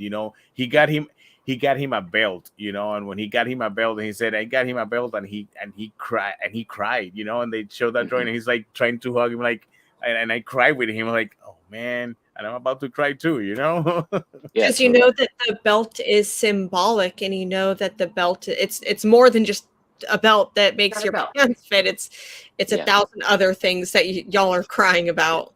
It's like dignity. He got him some dignity, right? Yeah.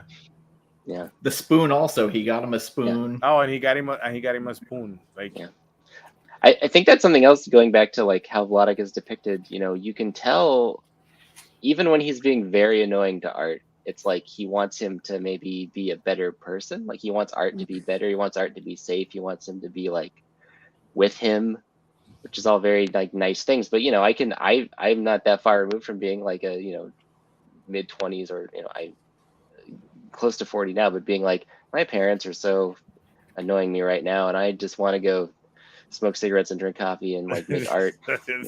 Like they're just being lame, talking about the old days, and it's like, yeah, but maybe just you put your ego aside for a second and listen to them. And I think too, like one of the things that maybe in this read, my perspective was, why, because obviously Art is much older when this story is being told to him, and it's almost like, well, why weren't these details shared with him earlier? So like you kind of think about that. You think like, what was their relationship before? What was their relationship like? Did it grow? Yeah, why did he wait until so late to ask these questions? Yeah. Yep. Well, you kind of see it in Prisoner on the Hell Planet, because he just was so distraught and angry, I think it is. Oh yeah, definitely. He was really angry for a lot of years. But it is still probably a question, like maybe it's an opportunity to ask yourself that before your Art in this book, right? Like, what am I missing? That shouldn't be. I thought the last page of this book was actually perfect. Mm-hmm. Yeah, that's why I said earlier that it's like a sad, happy ending, because it ends with that encounter of him and Anya finally, when they finally after all of that, they found each other again. It's like, Jesus, like, talk about having some, like, of all the people, we love that one a lot, a lot. And it's just then at the end, him and his dad saying that he's going to bed, that he's tired, but he calls him I don't know how to pronounce this name, but he called him Richu or Richu. Yeah, so he called him the name of his other kid that passed away, so that that this is literally the end, you know. Adriana needs to jump off of here, so she wants to give her pick. Yeah. So I brought 2 because I'm not sure if you already did my pick before I came on board. Okay. But it was nice to meet you guys. I have a very firm 11:30 bedtime because I'm an old person, and they haven't done Cyberfrog, so it's cool. Oh no, please don't. Okay, so Jen would leave the show. Oh, yeah, that's a great book. I've read that. Jen's favorite book. Have we done it? We haven't done that one, right? Jen weirdly never picked it. I have that book. I have to go to the storage. I have that book. I've been wanting to read that book. Yes. All right. Yes. The second volume is pretty important too. In there, it didn't really get finished. No. Yeah. And then there was the double feature or the triple feature, right? Yeah. Oh yeah, that's cool. Mm-hmm. Weirdly, I thought you were going to pull Odyssey out of nowhere. Like, weirdly, that was one I... That's good, too. Okay, maybe because you brought up one of Jen's book, like, I thought, like, for sure, like, Odyssey would be a book you'd read. What did you say, Jen? What was your second pick? What was your like constellation? Oh, okay. Oh, that's pretty cool. Yeah, still go with Bitch Planet. Let's do it. Yes. Let's do it. Bitch Planet's All good. right. May is my birthday month, so Nice. What day? the 24th. Okay. No way. So that is the 3-year anniversary of this show.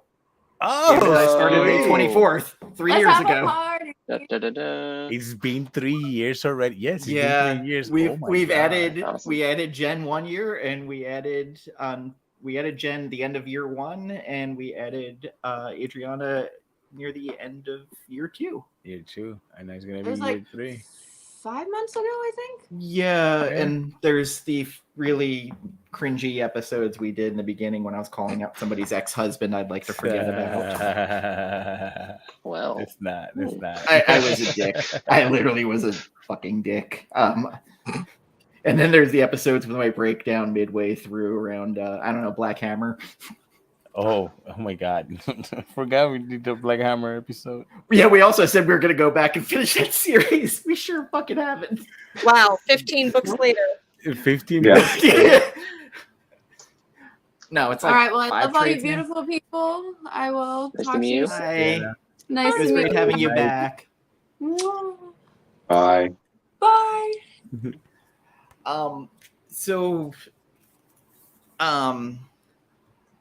What is a book that you'd recommend kind of in the vein of this one? I have actually 2 at the top of my head with Persepolis and They Call Us Enemy by George Takei.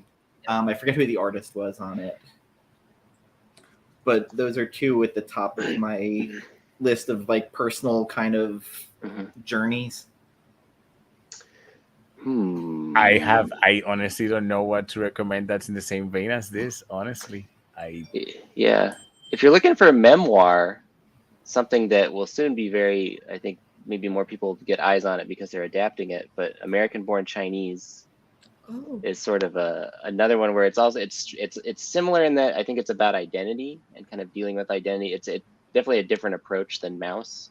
If you're talking about something that's sort of historical, though, and also a little bit like reportage, I would recommend people read really anything by Joe Sacco. But that's what I was going to say. Joe Sacco. Joe Sacco. I was going to go. Joe Sacco is the closest I can.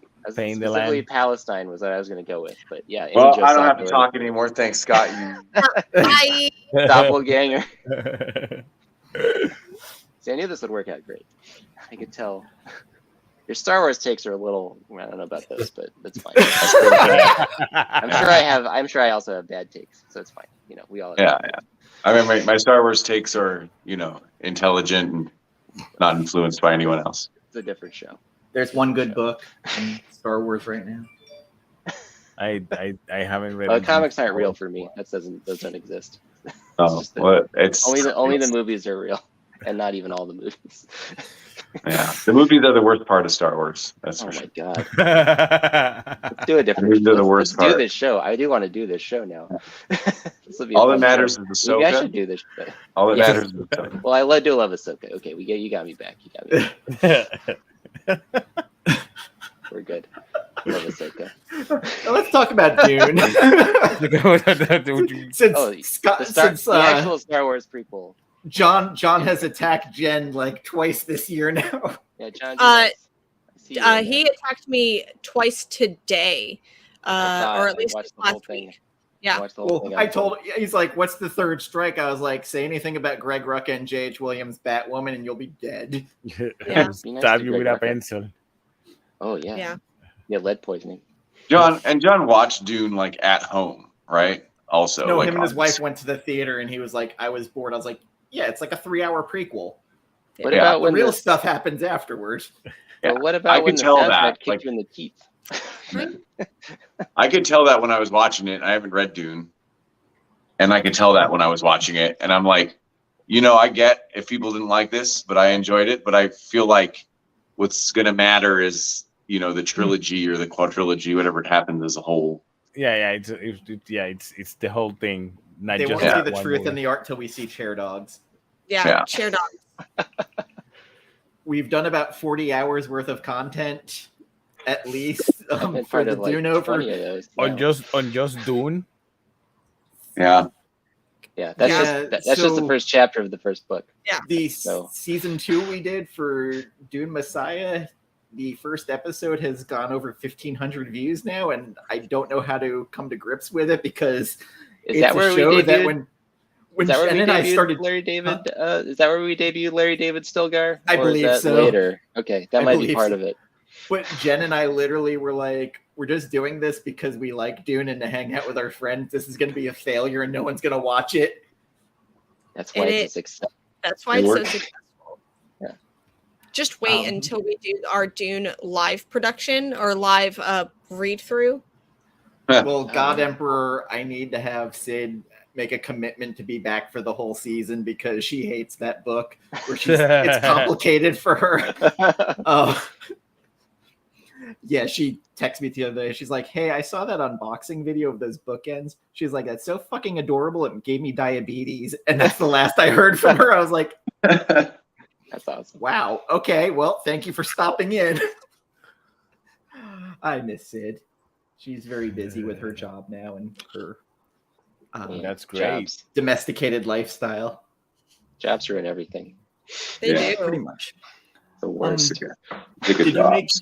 Did you make your book kind of your if you like this, you'll like this?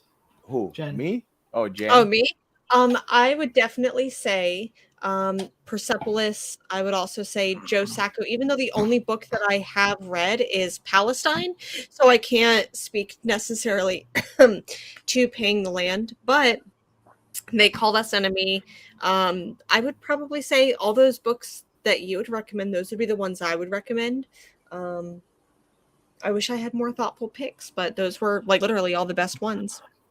But if you want a horror book that focuses on a Muslim girl, Infidel. Girl walks. Infidel and Girl Walk Alone at Night. Yes, and the movie was fantastic. Maybe even Monsters by Windsor Smith. Barry Windsor Smith. I have that PWS. I have that one. I haven't read it yet. I read that in a day, and I think that was a mistake. What? Yeah. You read that in a day? I get a week off between the holidays at work, and my wife was on call because she has an important job. I do not have an important job. And so I just was reading comics all day. And so I was like, I'm going to read this big ass book. And I read it, and it was, Jesus, God. So I haven't finished it because I stopped myself to not read it in a day because I was about to. Yeah. So I probably got a third of the way through, and then I got to slow down. And it's very Windsor Smith too, so half of it is just looking at it.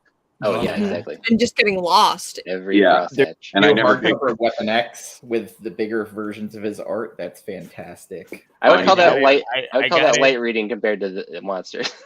I got it. I got that Weapon X art. I knew you would. I knew you couldn't hold out. I got it. Hell yeah. I think the book I did that with, not a comic, but like I took the week off for Dance with Dragons when it came out by George R. R. Martin. Oh I finished God. it in a night. And I was like, well, oh yeah. There's a fucking chapter where he just talks about the food they're fucking eating. He's like that lemon important. cake. Oh, Yeah. Give her that Like lemon cake. literally, I'm just like, thing with Food honey. well, yeah. They're like, this meat pie, and they're like, Oh. I believe. Let's tell the story of the rat cook, and I was like, oh no, he's insinuating they just fed these motherfuckers their family members. Oh, Awesome. Yeah. Nice. Yeah, and it's been 11 years since that came out. So And 11 years. I'm still salty Still about it. So waiting. let's not talk about that, please. Not gonna get it. Listen, Sorry. Let's not talk one of about our that. viewers, Sanimation, she's like, I want you to do a tour of your Blu-ray collection. I was like, I'm gonna get to the Game of Thrones Whoa. part and be like, good, great, good. Just fuck yourself the rest of the way. Like, Yeah, well. and I'll have to explain my Fast and the Furious box set, and I don't think I want to. You don't ever have to apologize. You for don't that. have to explain. You don't have to Don't explain let that. anyone tell you. I have all of those movies too, except the latest one. I have all those I know movies Chris too, really and I doesn't don't even like them. When Sid was living with me, I came home one day and she goes, why do you have so many versions of the same movie? I don't understand this. And I was like, And well, it's this not- is a steelbook with new art. This is Bill Sienkiewicz art. And she's like, I don't get it. I was like, yes, I have 9 versions of Halloween. That is too many. That is too many versions of Halloween. I recently learned a phrase, and I feel like I've been trying to, like, I'm the one that needs convincing of this, but it is, don't kill the part of you that is cringe, kill the part that cringes. Yes. And so for me, Yes. like 100%, just kill the part that cringes and just identify with the cringe. Love it. That is a family, life Dad. lesson. It's about family. 1/4 mile at a time. Oh, yeah. I mean, what do you It's have when it those became- movies? It's about family. It's when it became low rent Ocean's 11, but sprayed in Axe cologne is when I was like started buying in heavily. It's market rate Ocean's 11. Come on, it's not. And like Jason Statham, I'm a weird stand for, like, and the fact that he's gonna be back in the Meg Part 2. I mean, oh wow, his true masterpiece. Well, Crank 2 is. Oh yeah, you're right. Crank's probably more. Yeah. But oh my god, like Jason Statham, I'm about to go on the water and rescue these people. That's a megalodon. I'm in. Like that. Him trying to be 80? a scientist, oceanic rescue person. Go fuck yourself. I can't get enough of it. Yeah, it's great that he can be British Jackie Chan and just go into his old age and still just maybe break himself in half eventually in one of these movies. So I think he has stunt double. I like that. But I That love was that funny. he's so not jacked, but they always treat him like he's jacked and like the most badass person in the world. Yeah. And this is coming from the same person who, when They Gambit oil and him I up. saw Aquaman, I was like, man, I can't believe that's Viggo Mortensen in this. And Gambit's like, no, that's not Viggo Mortensen. That's Drago from Rocky. I was like, oh. Dolph Lundgren. Boy, was I wrong. The Punisher. Wait, Dolph Lundgren's in Aquaman? Yeah. Yeah. He's Mira's dad. Yeah. Oh, really? Yeah. I didn't know. I didn't realize that. Yeah. In the sequel, Amber Heard as Mira is going to poop in Jason Momoa's Oh boy, bed. there it is. Yeah. Well, I mean, you can't do that in the ocean or just float. Yeah, just Leaving a floater in the room. Damn. that's how the movie opens. It just floats to the top, and there's a boat that just goes by over it. Yeah. Willem Dafoe taking back his role from Opens lighthouse. the room and the water's brown. He's like, oh my god, it's so dark in here. God. It's your farts. Your stinking farts. That's gross. You guys are gross. Thank you. I agree. But it's just wait till we do the lighthouse with Cineo, who's like, she's like, I'll do it, but I have to be allowed to talk about Robert Pattinson fucking a mermaid. I was like, done. I mean, I think that's an That's a good important movie, part of though. that episode. Mermaid Jen had one of the highlights where she's like, that mermaid puss, that That cloaca." mermaid. He's like, just Mermussy? think about it. Mermussy. Oh, yes. I'm good at coining dumb phrases. That sounds like a Death If you Clock need song. Mermaider is classic Death Clock. Mermaider. Yes.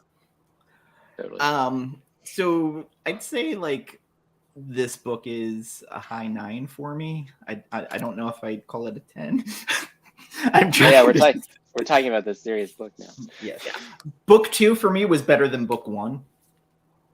And I think Chris had kind of the same rating where you had 3 out of 5 for book 1, but book 2 you had 5 out of 5. Yeah, and it wasn't even that they were actually in the camp. It was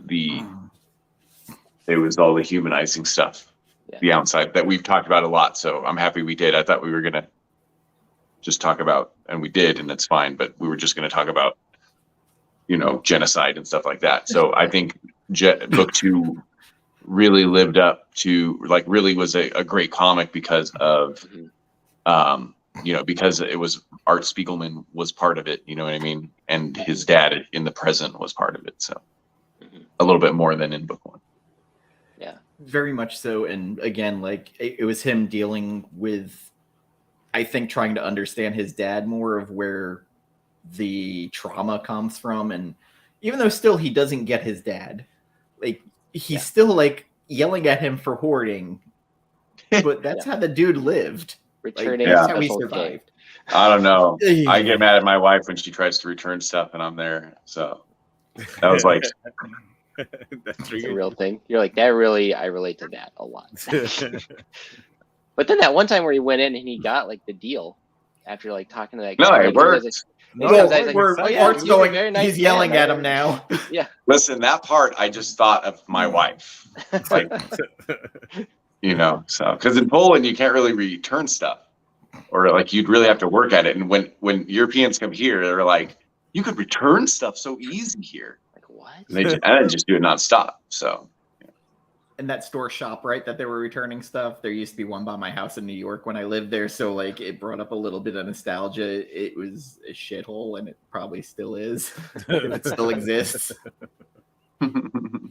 It just was not good. Like the closest thing, like for Florida, it would have been Winn-Dixie. Yes, I think so. Yeah. Plus, they didn't have pub subs, and pub subs are life. Chicken dinner pub. That's gonna be Jen comes down here. It's gonna be like, I'm gonna hang out with you guys for like an hour, and I'm gonna eat pub subs for like the next 5. I mean, of course. Let's meet. Do you go back to Florida often? Jen, no, I've been back in 2.5 years. I just remember you saying you might come down for a wedding. No, I skipped that wedding actually. Oh. It happened in December, and I'm like, nope, not worth it. Oh yeah, sorry. December was tough. So when when the new variant showed up, so I'm like, not worth it. Except in Florida, where they're like, "Fuck it, it's open." Yeah. We were traveling then, so it was very stuck in my mind, like having to get tests, like as before we got on the plane and stuff like that. So. And then our governor wanting to take on Disney now, which. Oh my God! Yes. Now all the people who live there are going to have to pay for all the taxes. So good luck. Yeah, Disney's got fuck you money. Your governor's on crack over there. Oh yeah. Baby Trump. We agree. Well, he seems like he's moving away from Trump. Like he's going to try to make a play at the presidency. I have to be next level Trump. Yeah. Watch Trump. He's like trying. Wario. For Mario. Yeah, exactly. It's exactly. Do we need a Wario Trump? Watch Trump. He's Waluigi Trump. Waluigi Trump. No, I'm really glad that we read this book. Thank you, Jen. This is a really, really great pick, and I'm really glad that we got to read it.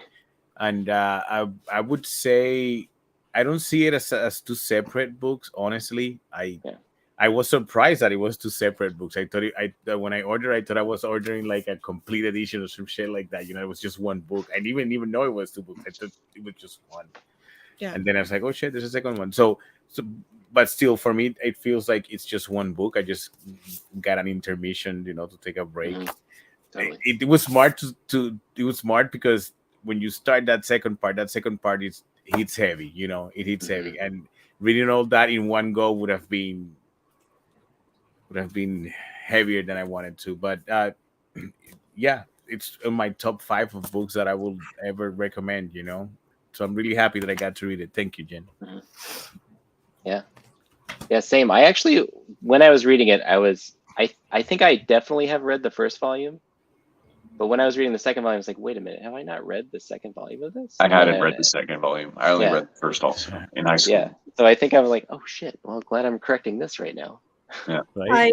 I think that's one thing that's because this book has been printed and reprinted so many times. That's one of the things that does kind of suck. Like if you end up getting it used, or you may end up with just the first volume, but there is a second book, and then there's the completed, like that's all together. So there are a couple versions of it that you can get. Yeah. And then there's Meta Mouse, which is like I think it's like about him making it. It might include some other like material, and like it goes in depth into so I'm happy I didn't get the one with the giant swastika on it, because I was reading that while walking around in the park. Yeah, that's so that it's been really awkward to be like, no, this is about how it's bad. This is about how it's a bad thing. It does have a little. It doesn't have it here, but I could do this. I have to explain to anyone. Yeah.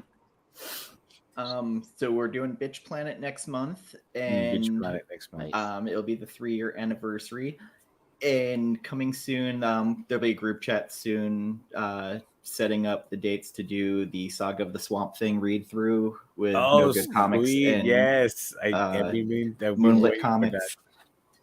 So that'll be very interesting, and Jen's just like, "Come on, let's get it done." It's been a while since I've read all of them. If I recall, Volume 2, I think, was the one where they go to hell. Someone should read the recoloring only. Should read the what? Someone should read the recolored one only. Oh, I know we just talked about a whole book that was literally about like real war crimes, but that fucking recoloring shit is just, that's a war crime to me. Like, as if war crimes were comic crimes. I'm 100% okay with recoloring, although I've never liked the recoloring. Well, I'm 100%. If you do it okay. Recolored. It's the newest version. Oh, you have the recolored? No, that's not the recolored. That looks okay, though. That looks okay. That's not the is that the absolute? 1980s. No, this is the newest of the Saga of the Swamp Thing reissue. Okay, yeah, that one's not the recolored one. Oh, so it's the absolute? Yeah, go look the absolute up, and it's the way, if you're gonna recolor it, you should do it in a completely different way, but it is worse overall. Ooh. But it's all digital recolor. It's like the Killing Joke recolored one. It's like the Craven's Last Hunt was recolored. Yeah, one day me and Sleepy Reader will argue about recoloring, and that'll be a good episode. The worst one is the like Simonson's Thor. I can never own a nice volume of that because they recolored it, but they recolored it like it's from Extreme Studios in 1992. Yeah, no, I think the worst one is not what it looked like in 1984. Extreme Studios way too much today. I think the worst recoloring is Inkle, and to be honest, the original Inkle is not even colored that great. But then that recoloring that Humanoids did is pretty intense. That should be Googled too if you haven't seen it. There's some bad Batman. There's some on that was pretty bad. There's some bad ones. The God Loves Man Kills reprint that they did recently, I thought the coloring, they went to digital coloring on it, and it looked off. Yeah, I feel like some of those books you shouldn't do that. The Dark Knight Strikes Again recoloring is the question. What's a good recoloring?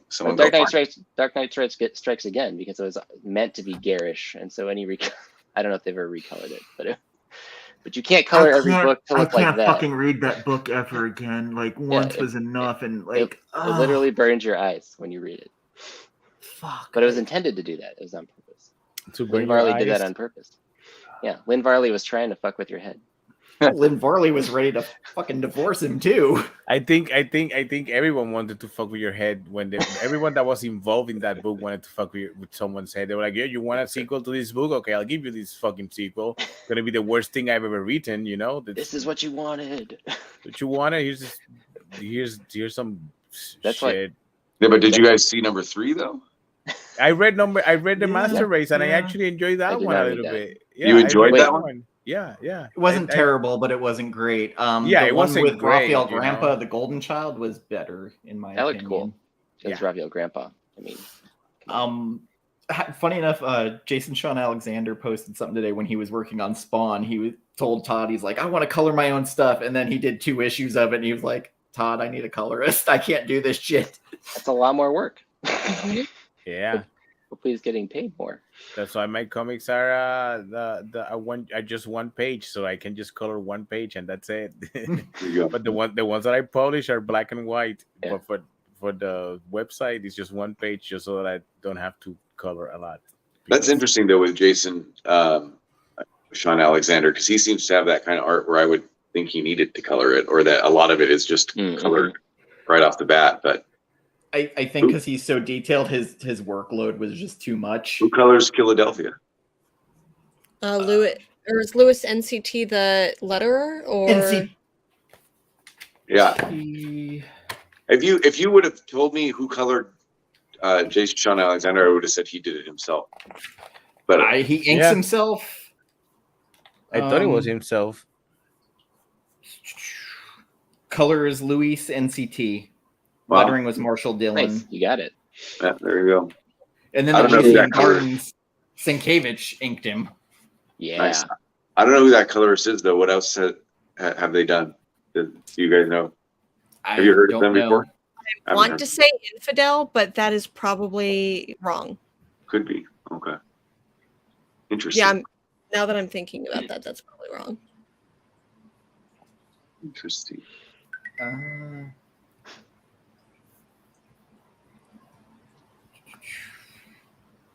trying to think if I have Infidel sitting right here and I could just go grab it.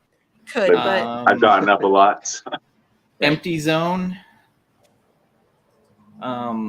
Is that an Aftershock book? Sounds like an Aftershock. Sleepers, Fable. Fable, not Fables though, right? Oh, Sleepers, Fable. Psych. Wakamo. Spider-Man with no hyphen. Kaya Tezukomi. Puts himself as human being storyteller. Love it. Matthew Wilson, I think, does more of the coloring than anybody right now, at least for bigger books. How does he find the time? Yeah. I feel like colorists, you could do a solid 2 to 3 a month. Some of them have assistants colors nonstop though, but I think it's made some of his work suffer because sometimes I'll be like, I don't love this coloring. I go, oh, it's Matthew Wilson. What the? Laura Martin also was one that she was doing almost every Marvel book for almost solidly for 2 or 3 years. Because she was on the Thor, Jason Aaron, she was doing a lot of the colors on that. Mm-hmm. But yeah, Matthew Wilson pretty much was doing every Image book for a minute.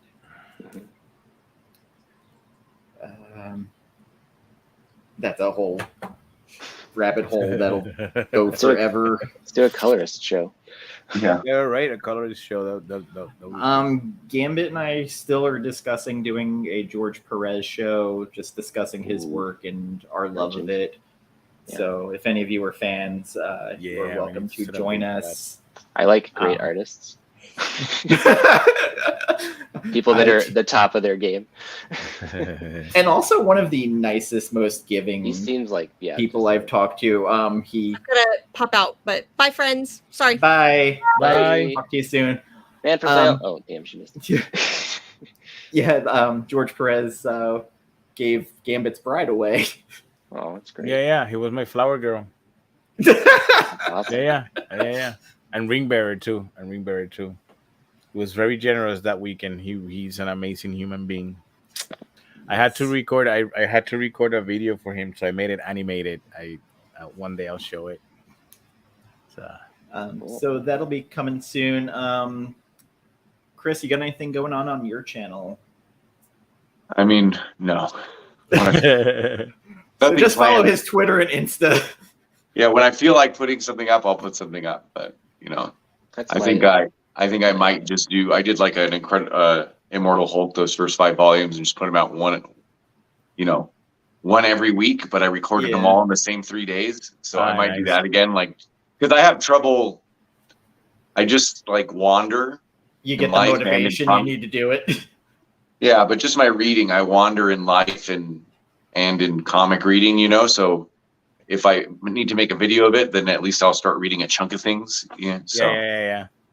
I just finally am up to date with all my books. Oh wow! So, like I'm current to this week. Definitely. I'll never So be I up to locked date. myself for 2 weekends straight. It's not possible. And did nothing but read, and I did 372 issues in 2 weekends. Wow. I'm up Did to I date. retain any of it? No. I'm up to date in my Thor reading. I'm up to date. I'm still behind on my X-Men reading. Too many fucking behind. X books. That's You where I'm can't at get with it. behind. If you get behind in your X-Men reading, you're never going to catch up. Yeah, that's how people fall off of X-Men. It's exactly why I stopped reading it, and it's exactly why I was literally last week considering, like, you know what, I think I'm going to stop buying X-Men for a while because I can continue buying. I will say the Donny month. Cates Hulk has been interesting. The concept of it, it's so different. I love it when a book. I don't really have an opinion about it. I don't know how I feel about that Hulk book yet, but I love it, and I think this is why I read Donny Cates, because I don't find him to be. Every now and then, I think something's really cool, like an idea is really cool, but I just love how divisive he is. Like, I don't understand how people can have such extreme opinions, like, about Hulk. Some people think it's really good and some people hate it. But then also some people just, none of those books are that different from each other. But some people are like, I loved issue 3, but issue 4 was complete shit. I'm like, yeah, like, how can you, like, how can you just hit extremes even that way, you know? So right. Yeah. That's why I'm enjoying it. That's why I enjoy Tom King too, to be honest, because it just pisses people off. I probably wouldn't be as big a Tom King fan, but I just find that kind of thing interesting, that people have these extreme views for, like, you know, my borders of whether something is good or bad is like pretty much here. Occasionally I hate something, like I really disliked Radiant Black and those books, but I don't love that either, but people love it. I don't know why. Yeah, but I'm okay. I get it. Whatever, right? It seems to be Power Rangers fans. I don't know, but yeah. So Hulk, I think I like the idea too. As far as I know, that's not happened. You know, even though it's still still Hulkish, because it's like Herman's Head. You guys remember Herman's Head? Yes. Or Inside Out? Yeah, a little bit. Yeah, it's just so different. It's Hulkatooey kind of, right? It's like, boy, John's Comics hates Scott Snyder. Like that became his villain story. Yeah. That's an example though of someone being like, I'm not a big Scott Snyder fan either, to be honest. I like him. Like, I think he writes, you know, to me, Scott Snyder and Tom Taylor are sort of the same. They've seemed to like have memorized, like, you know, the beats on how to write a comic, and they just sort of hit them. Yeah. And you know, and it's not a lot of experimentation or whatever, and then they rely on some crazy idea. But yeah, like, he really hates him. I really don't see like that extreme kind of thing, I guess, right? Yeah. But my thing is, Snyder doesn't know how to end a book. He's that might Stephen be true. King. That's true. Yeah, yeah. Does any comic writer know how to end a book? I feel like I feel like that's a problem, because I feel the same thing about what's it, this dude named that wrote The Long Halloween? Jeff Loeb. Yes. Jeff Loeb, I feel like he sometimes doesn't stick the landing. Well, they also forced him to do more issues than he originally thought he was going to do, because he thought he was doing like a one shot, and they're like, "Hey, make it a 12-issue series." Like, what? Yeah, I never finished A Long Halloween. I read it in Wizard though when I couldn't afford. I was a kid. I couldn't afford comics. Wizard loved that book. Oh yeah. And Wizard would just, like, every second month there'd be an article about it, and like, so I know a lot about The Long Halloween from then, and I've tried to read it since, and I'm just like, I wish I could just advance to issue 5, you know, because like it's all intro sort of to me. So. Yeah. Like James Tynion, I like, or Tynion, or whatever. Tynion. I like his writing on the horror books and his indie stuff, but I can't stand his superhero stuff. I feel like he's doing a Snyder impersonation. I don't like it. Well, even that horror stuff though, it starts to not go anywhere. Like when you read when you're like Nice House on the Lake, even Something is Killing the Children. Like, think about what happened in those first 15 issues of Something. I know everyone loves it and it's hot, but like, not that much happened. It should have been a mini, to be honest. Yeah, what he's doing now in that book is a little more interesting. I don't know whether he'll stick it, but even that, I like the horror concepts, you know, but he just sits on the concept for, and I'm not going to say issues. I'm going to tell you the way I really think about it. He sits on the concept for like $55, you know, of spending, you know, whereas like, So it's like, 8 issues, 6 issues, whatever. You're like, I spent a lot. It's good. Like, it's all good.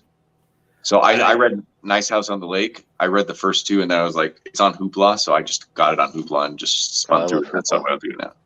Hoopla is such a gift to people. Yeah. The Last God was probably the best book I've read in the last 2 years. Yeah. By Philip Kennedy Johnson and Riccardo Federici. Oh, I didn't finish that either. I'm on issue 5 for 3 years. I love that book just because it kind of subverts Lord of the Rings. Yeah. In a weird way. And I've never had a book where what I saw on the cover, the interiors are just as good. And Federici just nails it. And the storytelling's good. It's 15 issues, I think. And they only released it as a giant hardcover, unfortunately. So I need to finish that though for sure, because it was really good. And it made me, whenever Philip Kennedy Johnson does something now, I'm always like, I need to read that. Like, I want to read Action Comics, and Alien was okay. The art just drove me nuts. Action Comics started slow. It just started getting good the last couple of issues where like you're finally seeing what he wanted to do. Philip Kennedy Johnson, I have really grown to like a lot as far as like newer writers that maybe weren't on my radar before. Ram V also is another one who has put out quality stuff recently. Yeah, and he's been putting out quality stuff a long time. Yeah, that whole crew of theirs is really and good. Now he's on Detective, I think, with Raphael Albuquerque, which is insane as far. And then Zdarsky's on the other one. I might read them both for a while, to be honest. Oh yeah, I'm gonna at least check them out. Zdarsky on Daredevil has been completely solid, and that was a book when he went on it. I was like, I don't know how I feel about this. Well, that's what's scary, is because, like, psychological.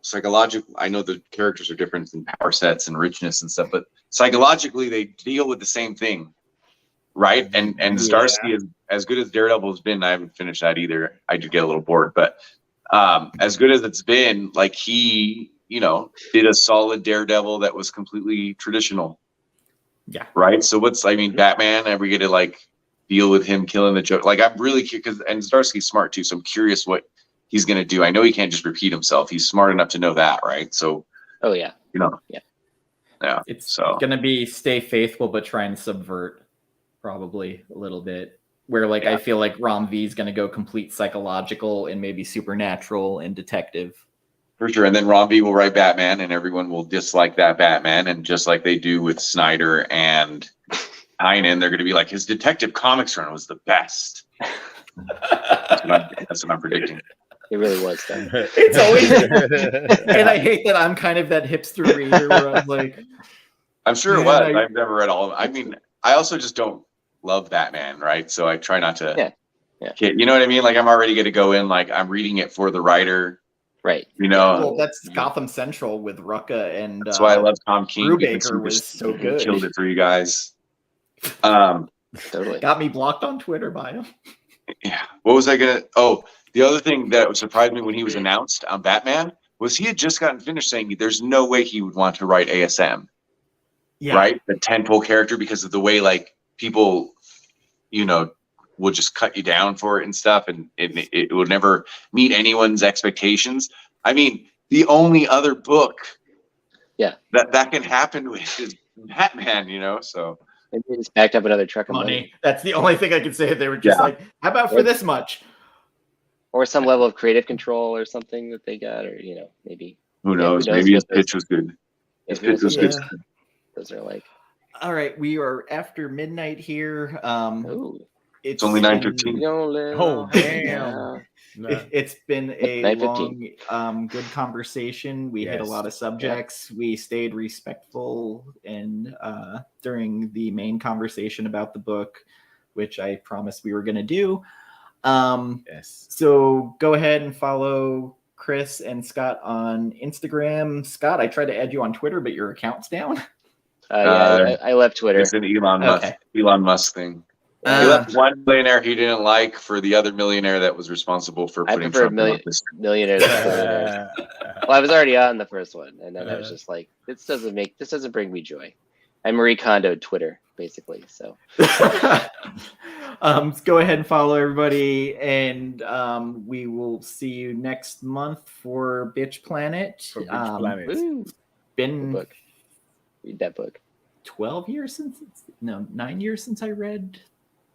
What did it come out, like 2010, 12? Oh, I thought it was way more recent than that. Yeah, I think it was more recent. I thought it was like 15.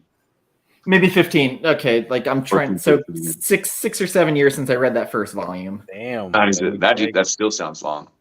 Yeah. I mean, then again, like I think 2014. that and Pretty Deadly came out right around the same time almost. Damn. Pretty Deadly is that's like my favorite Kelly Sue thing. It's pretty deadly. Emma Rios' art is so nice. Yeah, Emma Rios on that is just it's a genius. I like Pretty Deadly, yes. Did you Love it. Trying to think. Something. I love Pretty Deadly too, and it's a lot like I always compare it to something that Vampire Hunter D. It kind of looks like that a little bit. It looks a little Vampire. No, but that Coffin. Well, it's like Coffin Bound to me is like Pretty Deadly. When that I read was the one I compared it to. Oh yeah, Sure. Yeah. When I read Coffin Bound, which I love too, I love them both. I was like, oh man, this is like Pretty Deadly. It might just be there was the bone talking rabbit and the bone. Yeah. Right. bird. Yeah. Skeletons talking. Classic. So go check out those books too that we just talked about. Take care, everybody. Thank you for joining us. Thank you, guys. And we'll see you next time.